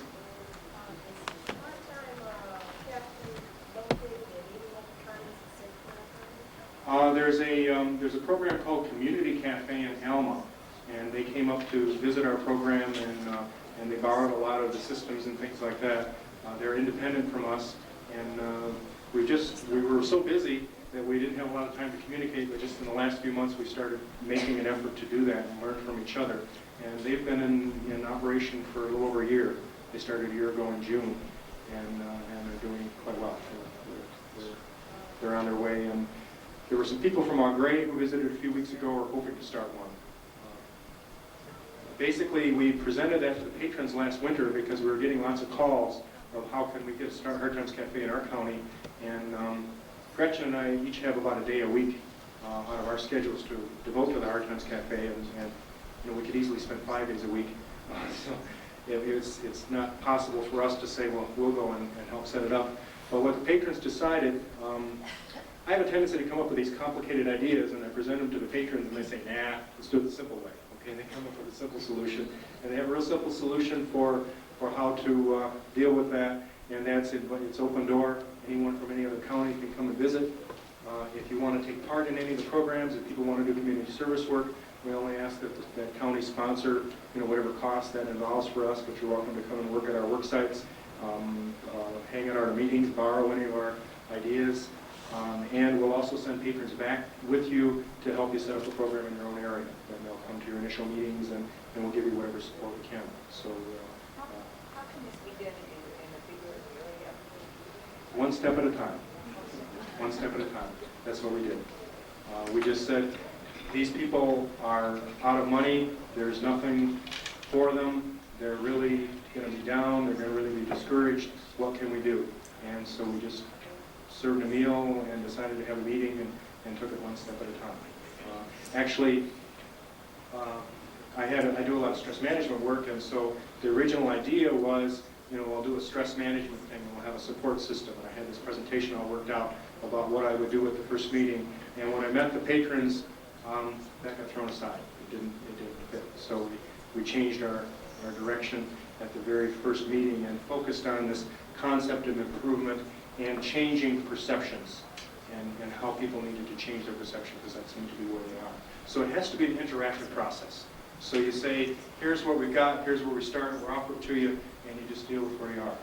So it may evolve in a very similar direction, or it may evolve in a different direction. And I don't think we have the answer in terms of a specific structure. We have some ideas and some concepts that may be helpful, but each situation needs to be unique, and we're constantly fine-tuning our systems. I mean, someone will say, let's look at this, and we make some changes. Yes? I think it's on the handouts. I'll give out Gretchen's number since she's easier to get a hold of than I am, 539-4258. It's in fine print on the bottom of the handouts. Okay, next I want to, sure, 539-4258. I call her a lot. Okay. That's 517. Yes, thanks for that. The next thing I'd like, can you see that? No. Well, I'm going to triple this thing before we're done. Okay, conditions for improvement. What has to be in the situation? This is what we've learned from the Hard Times Cafe. And the bottom line, the first step is control. Okay? If people have a sense of control themselves, and if they choose something, it's totally different than if you have to do it. Okay? If I said you all have to take a break right now, you all have to go out and have another cup of coffee and another roll or donut, some of you would resist. Okay, maybe you've had enough coffee and enough donuts. But just by the fact of having to do something, there's a tendency to want to hold back. Okay, we like to have this sense of responsibility, this sense of control. Okay, whenever we don't have control, our stress levels go up. That's been well established in study after study after study. Okay, one of the well-known pieces of research gave two groups of people that were very similar an impossible task. They could not complete the task. It was designed so that it couldn't be completed. The first group, they gave the illusion that they have some control. They could make some decisions and it helped a little bit, but it didn't really. It was just an illusion. They set it up that way. The second group had the picture that no matter what they did, it didn't matter. Okay, and they measured stress levels. The second group's stress levels were way, way up compared to the first group. Okay, significant difference in that. Okay, so when you choose something, you're responsible for it, and it's up to you. I mean, it works with my 3-year-old son. Okay, we make deals. Okay, and sometimes the deals just totally catch me by surprise. The things he'll come up with, or we'll state out. Well, here's a problem. You want to do this, and I want to do this. What are we going to do about it? Okay, and we sit down and we sort it out. He comes up with a deal. And, you know, sometimes I say, boy, you really, I'm taking you on this deal. I don't say that, you know, I accept the deal. But since it's his choice and his decision, okay, he follows through with it and we don't have any tantrums. That's how we got the transition out of the twos into the threes, okay? So if you have a sense of control, if you choose it, okay? So there's no requirements, okay? The Hard Times Cafe is open to everyone, and they choose, and you don't have to work, okay? That's an opportunity that's there. You don't get any Hard Times dollars unless you do. But you do it when you're ready, and you choose. And we've had a number of people who show up for a free meal. Okay, that's fine. That's okay, no problem. Because a number of those people who have done that have started hanging around for the meetings. And a number of the people who started hanging around for meetings all of a sudden have found jobs or started getting involved in community service work. So they start their improvement when they're ready. Because my definition of failure is trying to do something before you're ready.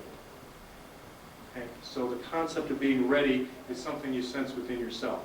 So if someone just wants to hang back, that's fine, because we haven't had it happen again and again. One of our former elders sat and didn't say much and didn't do much of anything, and then started hanging around for the meetings, and then the next thing you know, he came up and told me he had a job.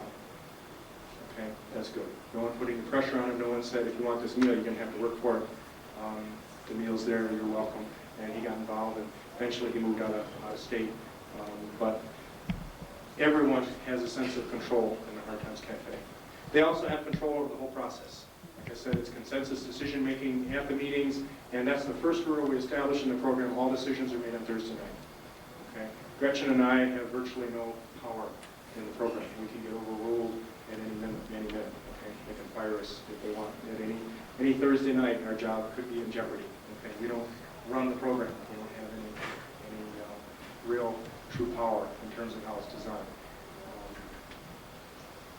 Okay, the second is acceptance. There's two parts to acceptance. The first part has to do with being accepted as a person. Okay? This is who I am, and this is maybe not the way I would like it to be, and maybe at that point it's a struggle or a conflict, but this is who I am, and I can feel accepted the way I am. Okay, given all the flaws, and you won't find any one of us in here that doesn't have any flaws. Okay, so you can see all kinds of flaws in another person. You can also see them in each of us, in ourselves. When we don't feel accepted, we put up a wall. Play with mine, I gotta lean over and do it. Okay, we put up a wall. Okay, and we hide behind that wall, and people can interrelate to that wall. And it's real easy to see lots of walls talking to each other as you go around your day. Okay, we put up this front. Okay, last night I went out and bought a new shirt and tie for this presentation. I was walking out the door and I showed my wife my 9-year-old tie that her mother had given me for my birthday, and my shirt that's probably as old as that. And I said, well, is this okay to wear? And she said, well, I'll guarantee that no one will be distracted from what you're saying by what you're wearing. Well, I bought a new shirt and tie, which was unusual for me. So we tend to want to project an image and present a certain way. But if we feel defensive, if we feel not accepted, okay, like if I was wearing my 9-year-old tie and everyone was kind of looking at me, oh my, he is from Clark County, isn't he? And, you know, I'd feel less comfortable and less at ease, and you know, more embarrassed when I trip over the cord every time. Okay, so we need to feel accepted. We need to feel that we're okay, because that defensiveness stops everything else from happening. Okay, nothing happens in counseling when a client doesn't feel accepted. I've learned that again and again and again. I worked with a man once who had sexually molested a 6-year-old girl. And he came in and he was real arrogant about it. He said, he kind of stuck his jaw. He said, I did it because I needed it. So what? What are you going to do? Whoa, what am I going to do? That's my reaction. Okay, I would have liked to take him out in the parking lot. It was my first feeling. And you can imagine we were going nowhere in treatment. He was court ordered. He didn't want him to be there, and I didn't particularly want him to be there anyway, myself. Okay, I had to work out that issue of accepting him. And I realized that he was not his behavior. Okay, he had his own walls around him, and there was some part of him that was the same as a part of me. And if we could get those parts together, we could relate. It took me a month to do that. Okay, it took me a month just to continue to let go and to be able to relate to him. When that happened, the obvious thing occurred. He told me that he himself had been abused a number of years throughout his adolescence. Okay, so he had put up that wall and had no feeling about what he did. And at that time, it came down a little bit, and he started to cry. And I have hope for him. He's in Jackson Prison right now, has been for a number of years, but I have hope for him because he started to feel the effects of what he did, started to let down the wall a little bit. Okay, and that doesn't happen without acceptance. So anything we do that puts someone off or pushes them away closes off the rest of these stairs. Okay? If they don't feel accepted, they're not going to improve, nothing's going to happen. Okay? So it's real important to look at all of our structures and all of our systems and our ways of doing things. How's the waiting room set up? How are things set up? What are we communicating with that message? Okay, to let people know that they're accepted. The next step is support. Okay, it's there if you need it. And sometimes you really have a feeling that you're alone in the world and there's no one around you. And it's totally different than if you're in the same situation and you feel like you've got someone next to you or somebody behind you or somebody underneath you. Okay? It gives you a sense of confidence that you're not alone, that someone else has been there before.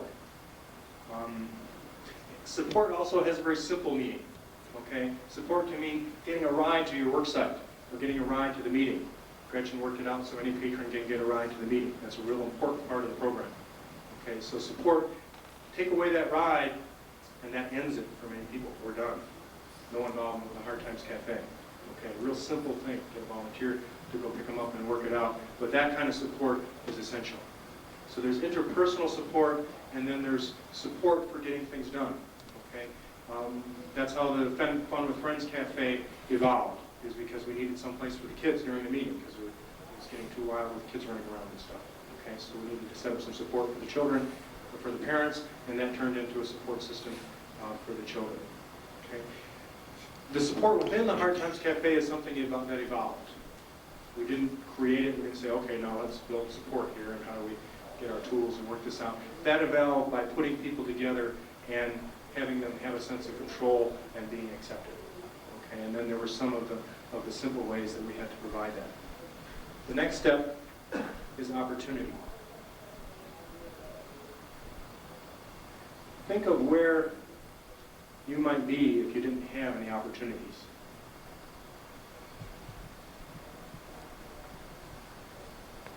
Everything that you've learned has come out of some kind of an opportunity. Going to school, in many ways, an opportunity.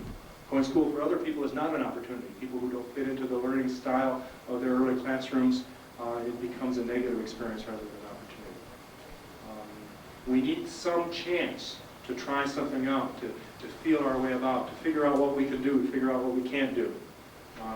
So basically, the Hard Times Cafe is structured around providing people opportunities. Opportunities to share their thinking and ideas in the meetings, opportunity to work at the community service work sites, opportunity to be involved in the administration of the program with the coordinators and things like that. We came up with this coordinator concept last summer, and Gretchen and I just kept on saying, we got to get more volunteers, we got to get more volunteers. There's just so much to do, we just can't handle it. There's just so much little details to take care of, and our accounting system is all on computer, just keeping track of all the ways you can earn and spend and transfer Hard Times dollars and then invest them and stuff like that. And every time there's another idea, it involves another level of complication. And just keeping track of the work sites, and it just seemed like we were going crazy. And the obvious solution presented it to ourselves, turn it over to the patrons. And they wound up doing a much better job. I'll speak for myself, Gretchen still does a good job, but a much better job than I ever did on any of the tasks that they're covering. I always thought, wow, we need a job listing. We've got a jobs coordinator that just has this beautiful display on the bulletin board every week, and all the jobs are current. We had 2 work sites when I was handling the work site stuff and trying to keep in touch with people, and basically I talked to them when there was a serious problem. We got a work site coordinator, and within 6 weeks we had 5 work sites. Okay? And then our number of hours of work increased by 30% within 6 weeks of having a patron work site coordinator. Okay? So they have opportunities to develop the skills. We just hired a coordinator to develop our food cooperative. Okay, so she's learning a lot in terms of putting together an organization and a system and things like that. So we try to present opportunities that fit where people are. Okay, we made some mistakes. We had one idea to start a business last year. We started a home improvement project where the patrons would fix up each other's houses, and we wanted to involve into a home improvement business, and it was premature. We didn't have the business experience, and the patrons didn't have the business experience, and it was too complicated. So that was an opportunity that didn't fit. So the important thing to remember about opportunities is find an opportunity that fits, and then present it, and people rise to the occasion. It's like cream. It rises to the top. Okay, so you present the opportunity and let the cream rise. The next step is incentive. You can keep going for a while without any incentive. But if you've been down and have hard times for a long time, it's not very long that you can do that. Okay, so we started out, one of the first decisions that patrons made was to improve the Hard Times dollar system. And the Hard Times dollars work form that was presented to you by Earl is an example of that. An incentive, if you want people to do it, give an incentive to do it. Okay? And I don't agree with you, Lorraine, that it's mercenary. I think it's something that we require. To do something and have no feedback and have nothing coming back is difficult. And so we try to present incentives, and there's a lot of recognition that's given at the Hard Times Cafe. Everyone who gets a job gets recognition. Everyone who goes back to school gets recognition. Okay, so there's incentive to keep going and to keep moving. The next step is responsibility.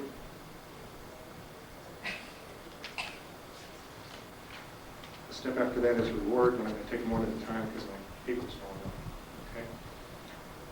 Okay. I talk about responsibility in terms of our basic beliefs, but people are given responsibility for their own involvement. The coordinators have total responsibility for their particular line of work.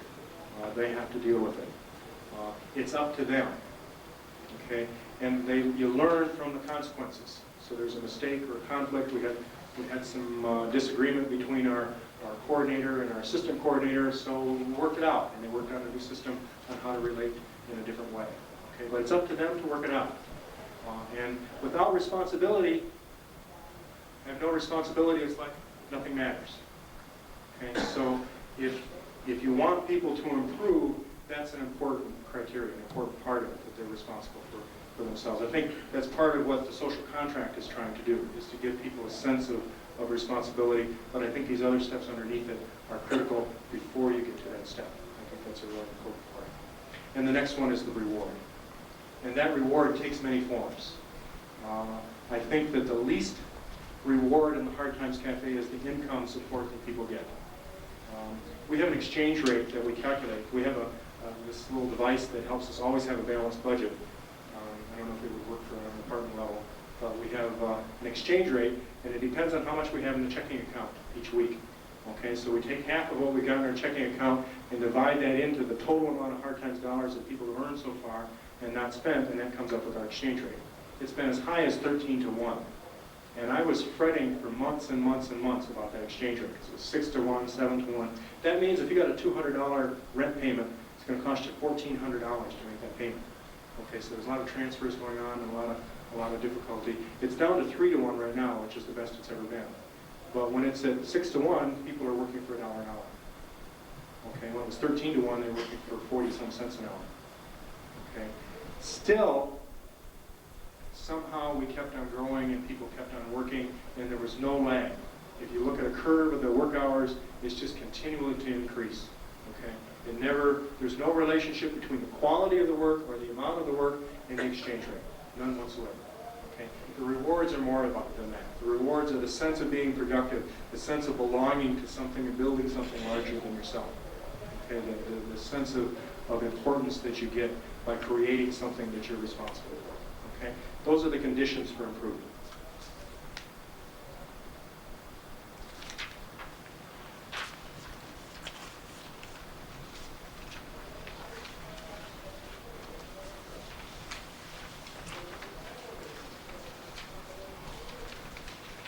Okay, the process of improvement. How does it happen? How do people improve, and what did we learn about that from the patrons of the Hard Times Cafe? The bottom line, and this is what we started with our first meeting, as I mentioned, we started thinking we'll do some stress stuff and help people deal with the stress. What really needed to happen at the very beginning was to change perceptions. How you see your world and how you see yourself totally determines what direction you go into and what's happening with your life. I'm going to spend just a couple minutes talking about this because I think it's really critical. Can you hear me okay? I move away from the mic. Someone has done a good description about how our brain works. I want to just describe how our brain works because it fits into this understanding of how perceptions affect us. Okay? And actually a good analogy for how our brain is designed is my neighbor who also has a sand hill in his backyard. Okay? Actually it was a sand pit, and he got a bulldozer and smoothed it all off and made a sand hill out of it. Okay? And then it rained through the spring, and the snow was melting from the top of it, and all these little rivers started forming, coming down the hill. Okay? And the water would move down into these rivers. Okay? And the next time it rained, the water would go down the same rivers again. Okay? And those rivers just kept on getting deeper and deeper and deeper, and eventually had to smooth them all over before you planted clover. Okay? Our brain works the same way. It's described as a self-organizing system. So it responds to our experience, and it's kind of like a funnel. We'll create a category. Okay? And the funnel might be really big, or it might be really little. But if it's a big funnel, anything that drops over here, anything that drops over here, goes down one of those little rivers. Okay? And we can get stuck in those categories. We can think that that little river is our whole world. Okay? And that's how we get tunnel vision. The more stress we're under, the more that tends to move in and higher the walls of our rivers, and the less we see. Okay? So it's real important if we're going to improve to be able to back off and see a larger picture, maybe travel down a different river. Okay? Learn from someone else's experience. Okay? But to question our own little rivers, to question our own funnels. Okay? Because we'll put things into categories. I haven't worked for 4 years, there's no work around here, I lost my grant, what's the use? I might as well give up. There's a river. Okay? And if you recognize that you can have some control, you can choose your rivers. Okay? And that's what we talked about in our very first meeting. Is you can choose how you perceive things. Okay? And if you choose perceiving things that doesn't match anyone else's perceiving, then you have a hard time relating. Okay? But you can choose how you look at something. interesting. The University of Michigan did a study on perceptions of poverty a short while ago. Excuse my voice a little bit. And they looked at how middle class and wealthy people perceive poverty versus how poor people perceive poverty. Middle class and wealthy people perceive the cause of poverty as within the individual. People don't want to work. People are lazy. People want a handout. Poor people perceive the cause of poverty as a system. It's not set up for me. I don't fit in. I'm isolated. There's no place for me to go. I think they're both right. And cause and effect relationships are very rare in human interactions. That doesn't happen. Where poverty is caused by individuals being lazy or caused by the system, it's both. It's a circle. Your cause becomes an effect, which becomes another cause, which creates an effect, which is another cause, and it goes around and around and around. Okay? So if people think that poor people are lazy, they're going to look down on them, scowl when they see them spending their food stamps in the grocery store. They're going to feel isolated and removed from things. They're going to be discouraged. It just goes around and around and around. Okay? So in order to improve on how to deal with this program, in order to improve, we have to change our perceptions. We have to get away from this cause and effect thing, the sense that we're stuck and go nowhere, and to get a broader view of what's going on. Okay?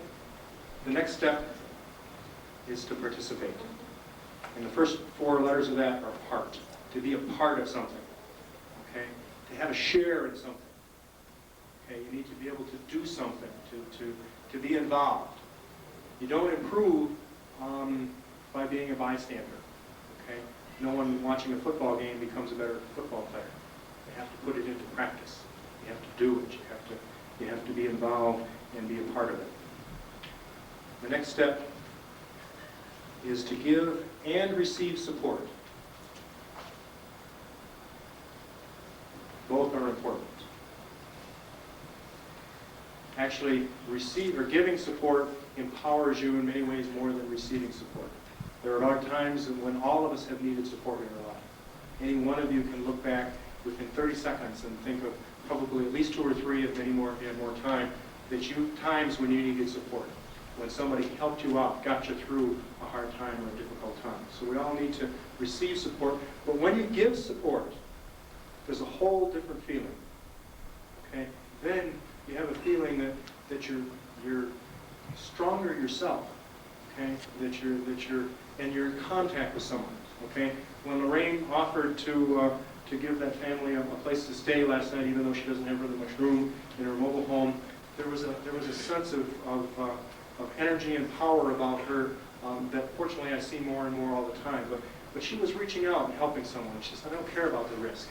That's unimportant, because what I'm doing is what's important to me. And if something happens to me as a result of that, that's less important. Okay, so that giving and receiving support is really critical. The next step is to make decisions. And that gets into the issue of control. You choose, you make decisions. Like I said, the patrons are responsible for really every aspect of the program. They have control over it. If you can't make decisions, or you're not given the room or the flexibility or the options to make decisions, then it's a good point at which you can give up. Well, I just go along with the system because that's what they said I got to do, and here we go. And there you go, basically nowhere. And so we have to have some input and some sense of making decisions. The next step is to work at it.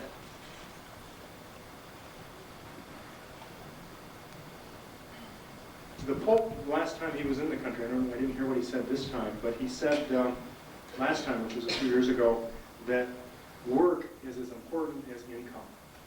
And that really stuck with me.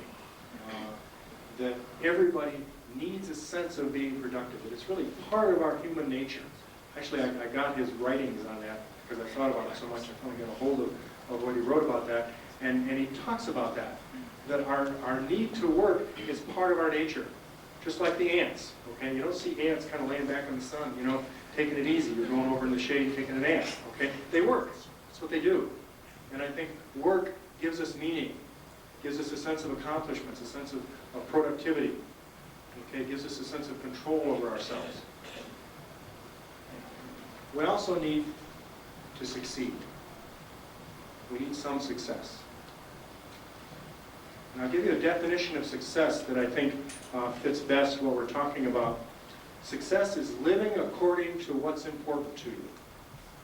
So if you're clear what's most important to you and you're doing that, you're successful. And you can create all kinds of external definitions of success, but if you really want to be successful, I think that's the key. Okay, so that's been a big part of the program. Patrons clarified their priorities early on. They did a needs assessment. We just put it all up there, and they voted on it and put them in order, and that's where we focused. Okay, and there has been some success there because they're living those priorities and they're making it happen. And then the next step is to share. When we get to the top of that process of improvement, we share that improvement with other people. Okay? And that's what the patrons who are here today have done with you, and that's what they do with each other. Many of them are working and don't need the Hard Times Cafe in the same sense economically as they did 2 years ago. Okay? But they're sharing and empowering other people, and they're learning themselves in the process and continuing to improve. So that's just not the cap of it, that's also part of the process. As we share, we also learn and we help others to improve. Okay? That's the process of improvement. Okay, so what can we do to help this along? What's important for the helpers? What is the role of the helpers? And as I said, the patrons of the Hard Times Cafe are also the helpers. Okay, this is not a counseling situation, where I'm the therapist, and I'm going to fix you somehow. Okay, this is an interactive process. Actually, therapy is that way when it's helpful too. Okay, so what is the role of the helper? Whoever that person may be or whatever capacity they may be. And the first step has to be acceptance. If you can't accept someone, you can't help them. It's as simple as that. They're going to close you off. They won't even let you know that they're closing you off. They'll set you up with a wall that you'll think is a real person, but it's not really. Okay, so if someone is not accepted, then it doesn't happen. Okay. The other part of acceptance that I promised I was going to tell you before, but I saved it until now, basically because I forgot it before. I told you there were 2 parts to acceptance. The other part of acceptance is simply acceptance of the reality of the situation. Okay. This is a good example of this cord. Okay. Now I could be up here saying, this cord shouldn't be this short, so I trip over it. I mean, they should. I drove all the way here from Harrison, and they give me a cord that I trip over. Okay, and I spend the whole time, I could focus on this cord and think about it and be talking about this cord. I could really do a good presentation if they didn't have this cord that I was tripping over all the time.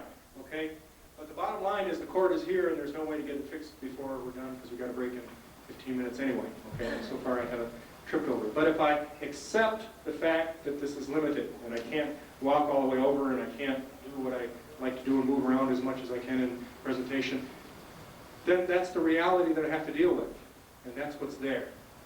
When you don't accept the reality and you get caught up in should land, okay, this is the way it should be, you're stuck. You're going nowhere. Nothing happens. And that's critical to be in a healthy position. Anytime we start saying should to someone, some use the expression shoulding on them, we really diminish them and we make it very difficult for them to improve. Should, in my mind, is like driving up on US 27 going north to Harrison in this area north of St. John's where there's a swamp, and I can just drive along and take a sharp right turn and drive into the swamp. Boom. Okay? And my car would sink into the mud, and the water would come in through the windows, and the fish might swim around and nibble at my knees, and mosquitoes would come in and find some lunch, and generally it would be an unpleasant and not helpful thing to do. I've never heard of anyone doing that. Okay? Should is the same thing. Once you start saying that you should be this way, you're cutting off any possibility of continuing to move on the road improvement. You're just ending it right there. It's cutting off. And you can make great logical arguments why people should be doing this. But the bottom line is we got to deal with reality. Okay, if you want to write a novel, you can create anything you want and they have things the way they should be. But if you're dealing with real people in real situations, the bottom line first step is you have to accept this is what's real.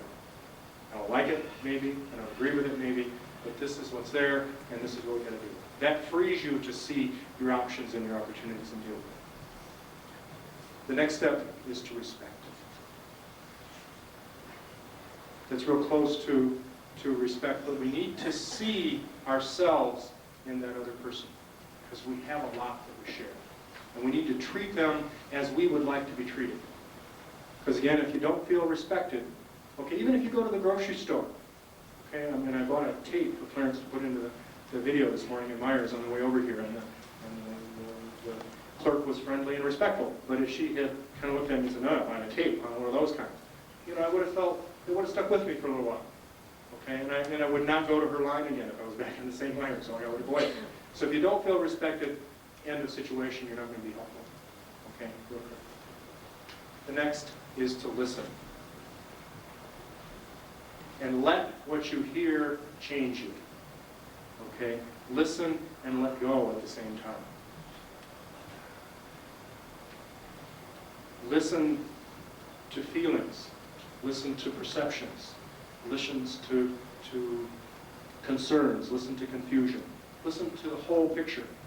There's a children's story that I love where it talks about a little boy listening from the bottom of his toes. Okay? Listen with your toes. Okay? Be with that person and establish a relationship, and you become a helper. The next is to see. And seeing is a process. Okay? Everything has a history and a middle and a future, and it's a process. Okay? It's more like a movie than a snapshot. You can look at a snapshot. Okay? And I could take a snapshot, I could have, of any one of you at some time during this presentation and made you look bad.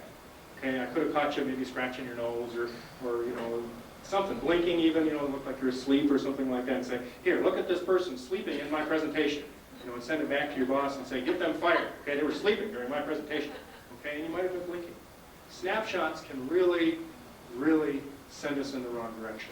You can have a short interaction with someone, you stick them in a category, it drops in this end of the funnel, there's a category, that's not seeing. I see they're a troublemaker. Okay? Seeing is looking at the whole picture. It's stepping back and taking in and being receptive. It's not looking for something. How are we going to figure out how can we keep them from taking advantage of us? Okay, let's look for a solution. You can see it. Have you ever looked for your keys? You can't find your keys, and you're searching all over the place, and finally you just decide to stay home because you can't find them, and then you see them. Okay? That's what happens. Okay? And you see solutions. A good example of this, and I learned this from the patrons, we had a number of people, but one guy in particular who wanted to buy truck parts and said, can we use hard times dollars for truck parts?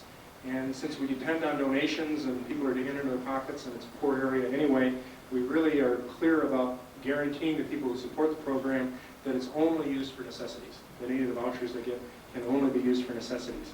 And the problem is auto parts can be turned into cash real easy, almost as easy as food stamps. Okay? So we wanted to guarantee people that it's not being used, because that was a question we'd always get. Okay, well, can they use this for cigarettes or for alcohol or something else? Okay, I want to guarantee that it couldn't be turned into cash, and we had some systems set up, but couldn't figure out how to do it with auto parts. And I was trying to, well, people got to get their car fixed, and that's a necessity. And I know DSS has a system where they have a garage, the most expensive in town, where you can take and have them do the work. They'll put new parts in it and stuff like that. And I was trying to think of all these, how can you check up on it and stuff like that. And then the obvious solution came forth to the patrons. Okay? They saw the problem differently. Okay? They set up an automotive committee, okay, a group of 6 people, 3 of whom will go out and look at your car. Okay? And they'll figure out what's wrong with it, and they'll suggest what kind of parts to get, whether it's better to get a kit or used parts or new parts, best place in town to buy the parts, and maybe they'll even help you fix it if you barter or something. Okay? And they also check your registration to make sure it's your car. Okay? So they saw the whole thing. I was looking for a solution to make sure no one would take advantage of the system. They saw the whole picture and came up with a solution that was providing a service that also made sure that no one was taking advantage of it. Okay? And that's the difference between seeing and looking. You need to share to be a helper. You need to just be yourself. You need to share yourself, your own weaknesses, your own misgivings. The first meeting, I shared my own experience of losing my house and the times that I had down to my last dollar. And that helped me to I think, make some contact with the initial people. We need to share our own confusion, our own misgivings. There's no certainty about this. We don't have a sense of this is exactly how to do it. We get confused and we don't know.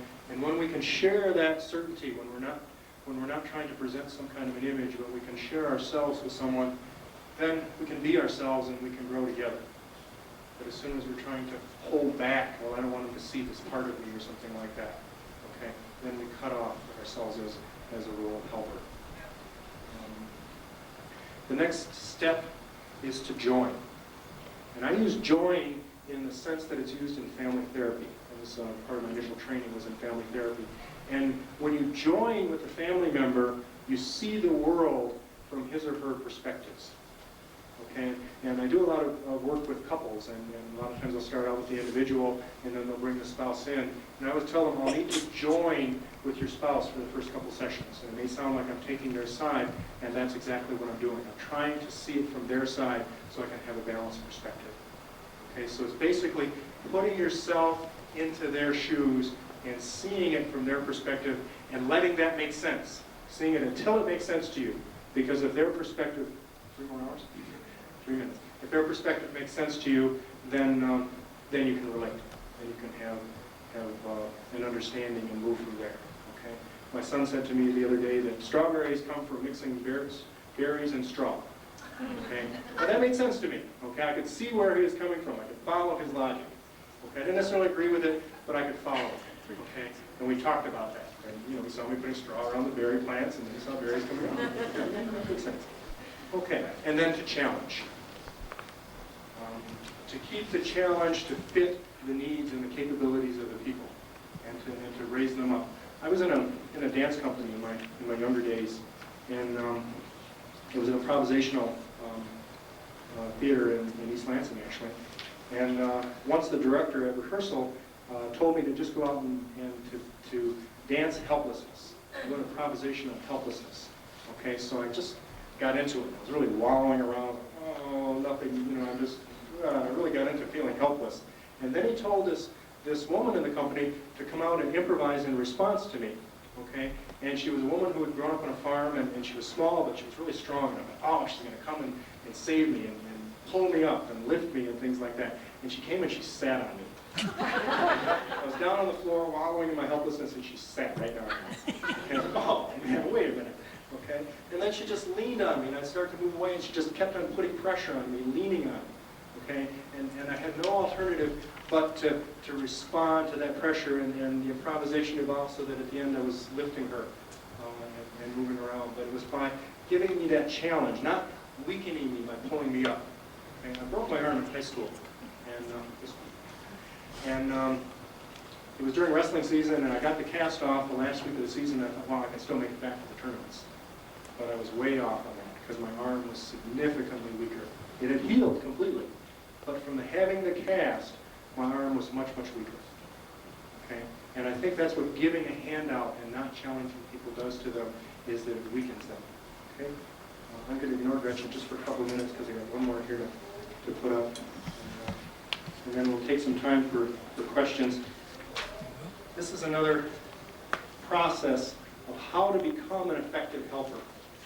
How do we get there? Okay? And I'll just go through this very quickly so we can become close to time. I think the bottom step is balance. If we're overloaded, stressed out, tired, exhausted, going in too many directions, you're not going to be very helpful. Simple as that. There are probably hundreds of millions of different and very important projects that you could get involved in when you go home this afternoon. Okay? If you think about all the problems in the world and everything that's going on, there's all kinds of them that you can do. But if you're maintaining balance, you're only doing what's possible and realistic for yourself. And that's a real key. And the times we've gotten out of balance is the times when the program has suffered. Okay? There was a time when Gretchen and I both, I think, were courting with burnout and getting to know it from the inside. And when we got back into balance, the program turned around. It had a big effect because we were missing things. When you're out of balance, you start looking instead of seeing. You stop being receptive. One of the first casualties of the stress response is your receptivity, the ability to take in information. You start pushing and moving, trying to make things happen instead of allowing and letting them happen. The next step is to openness. To open yourself, to be open to your own experience and be open to to other people. I have a wonderful quote by Dr. Howell, but I'll skip it for time on that. To avoid categories, to avoid the funnels that I was talking about, to be open to confusion and not knowing what's happening and what's going on. Flexibility, to be able to change gears and fit with the situation.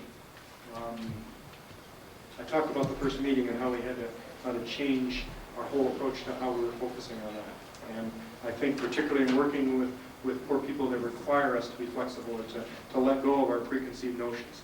Patience is really critical. Patience to let people make choices and to become ready on their own. And not have it be my agenda, but have it be the agenda of the people that I'm working with. Okay, and come up with something between us and together. And give it the time and the space to grow. Just like those daisies that popped up in the field that I told you about. I had no idea it was there, they were there, so I didn't have to be patient. But I'm glad that I didn't do something to take it down and stay with it. So that patience is important. Endurance is also very important. To stick with it, because sometimes these things take a long time, and sometimes it can be exhausting. So get back into balance, and then stick with it. Because basically, we're working with human nature. And I really believe, and the more I work with people, the more I believe it, that it is our basic nature to improve and to grow. You see that throughout nature. Plants, trees, animals are always growing, getting stronger, getting better, until they go into a period of decline that leads to death. Okay? I think our basic nature is to improve and to grow until our lives are finished. And we need to stick with it and give it the chance to follow through on that. We need faith. Faith in ourselves, faith in God helps an awful lot. Faith in each other. Faith in this basic human nature. This is a short quote.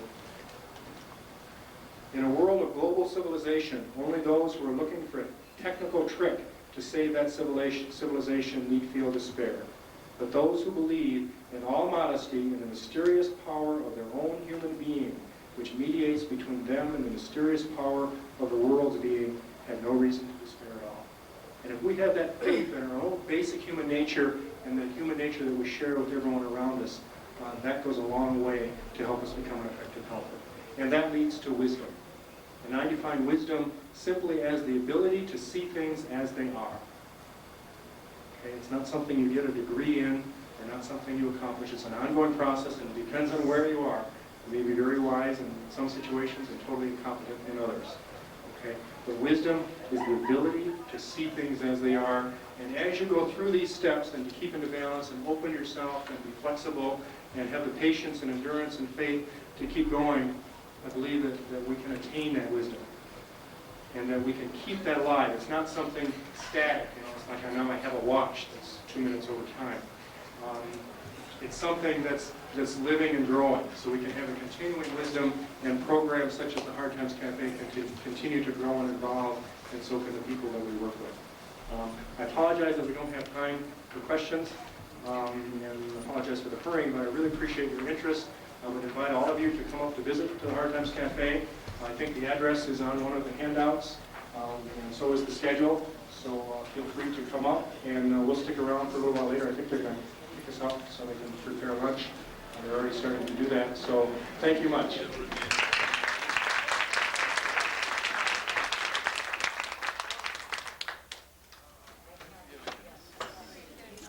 Sneak one off to somebody else's. Everybody wants. Well, I'll tell you what. No, wait a minute. I'll tell you what.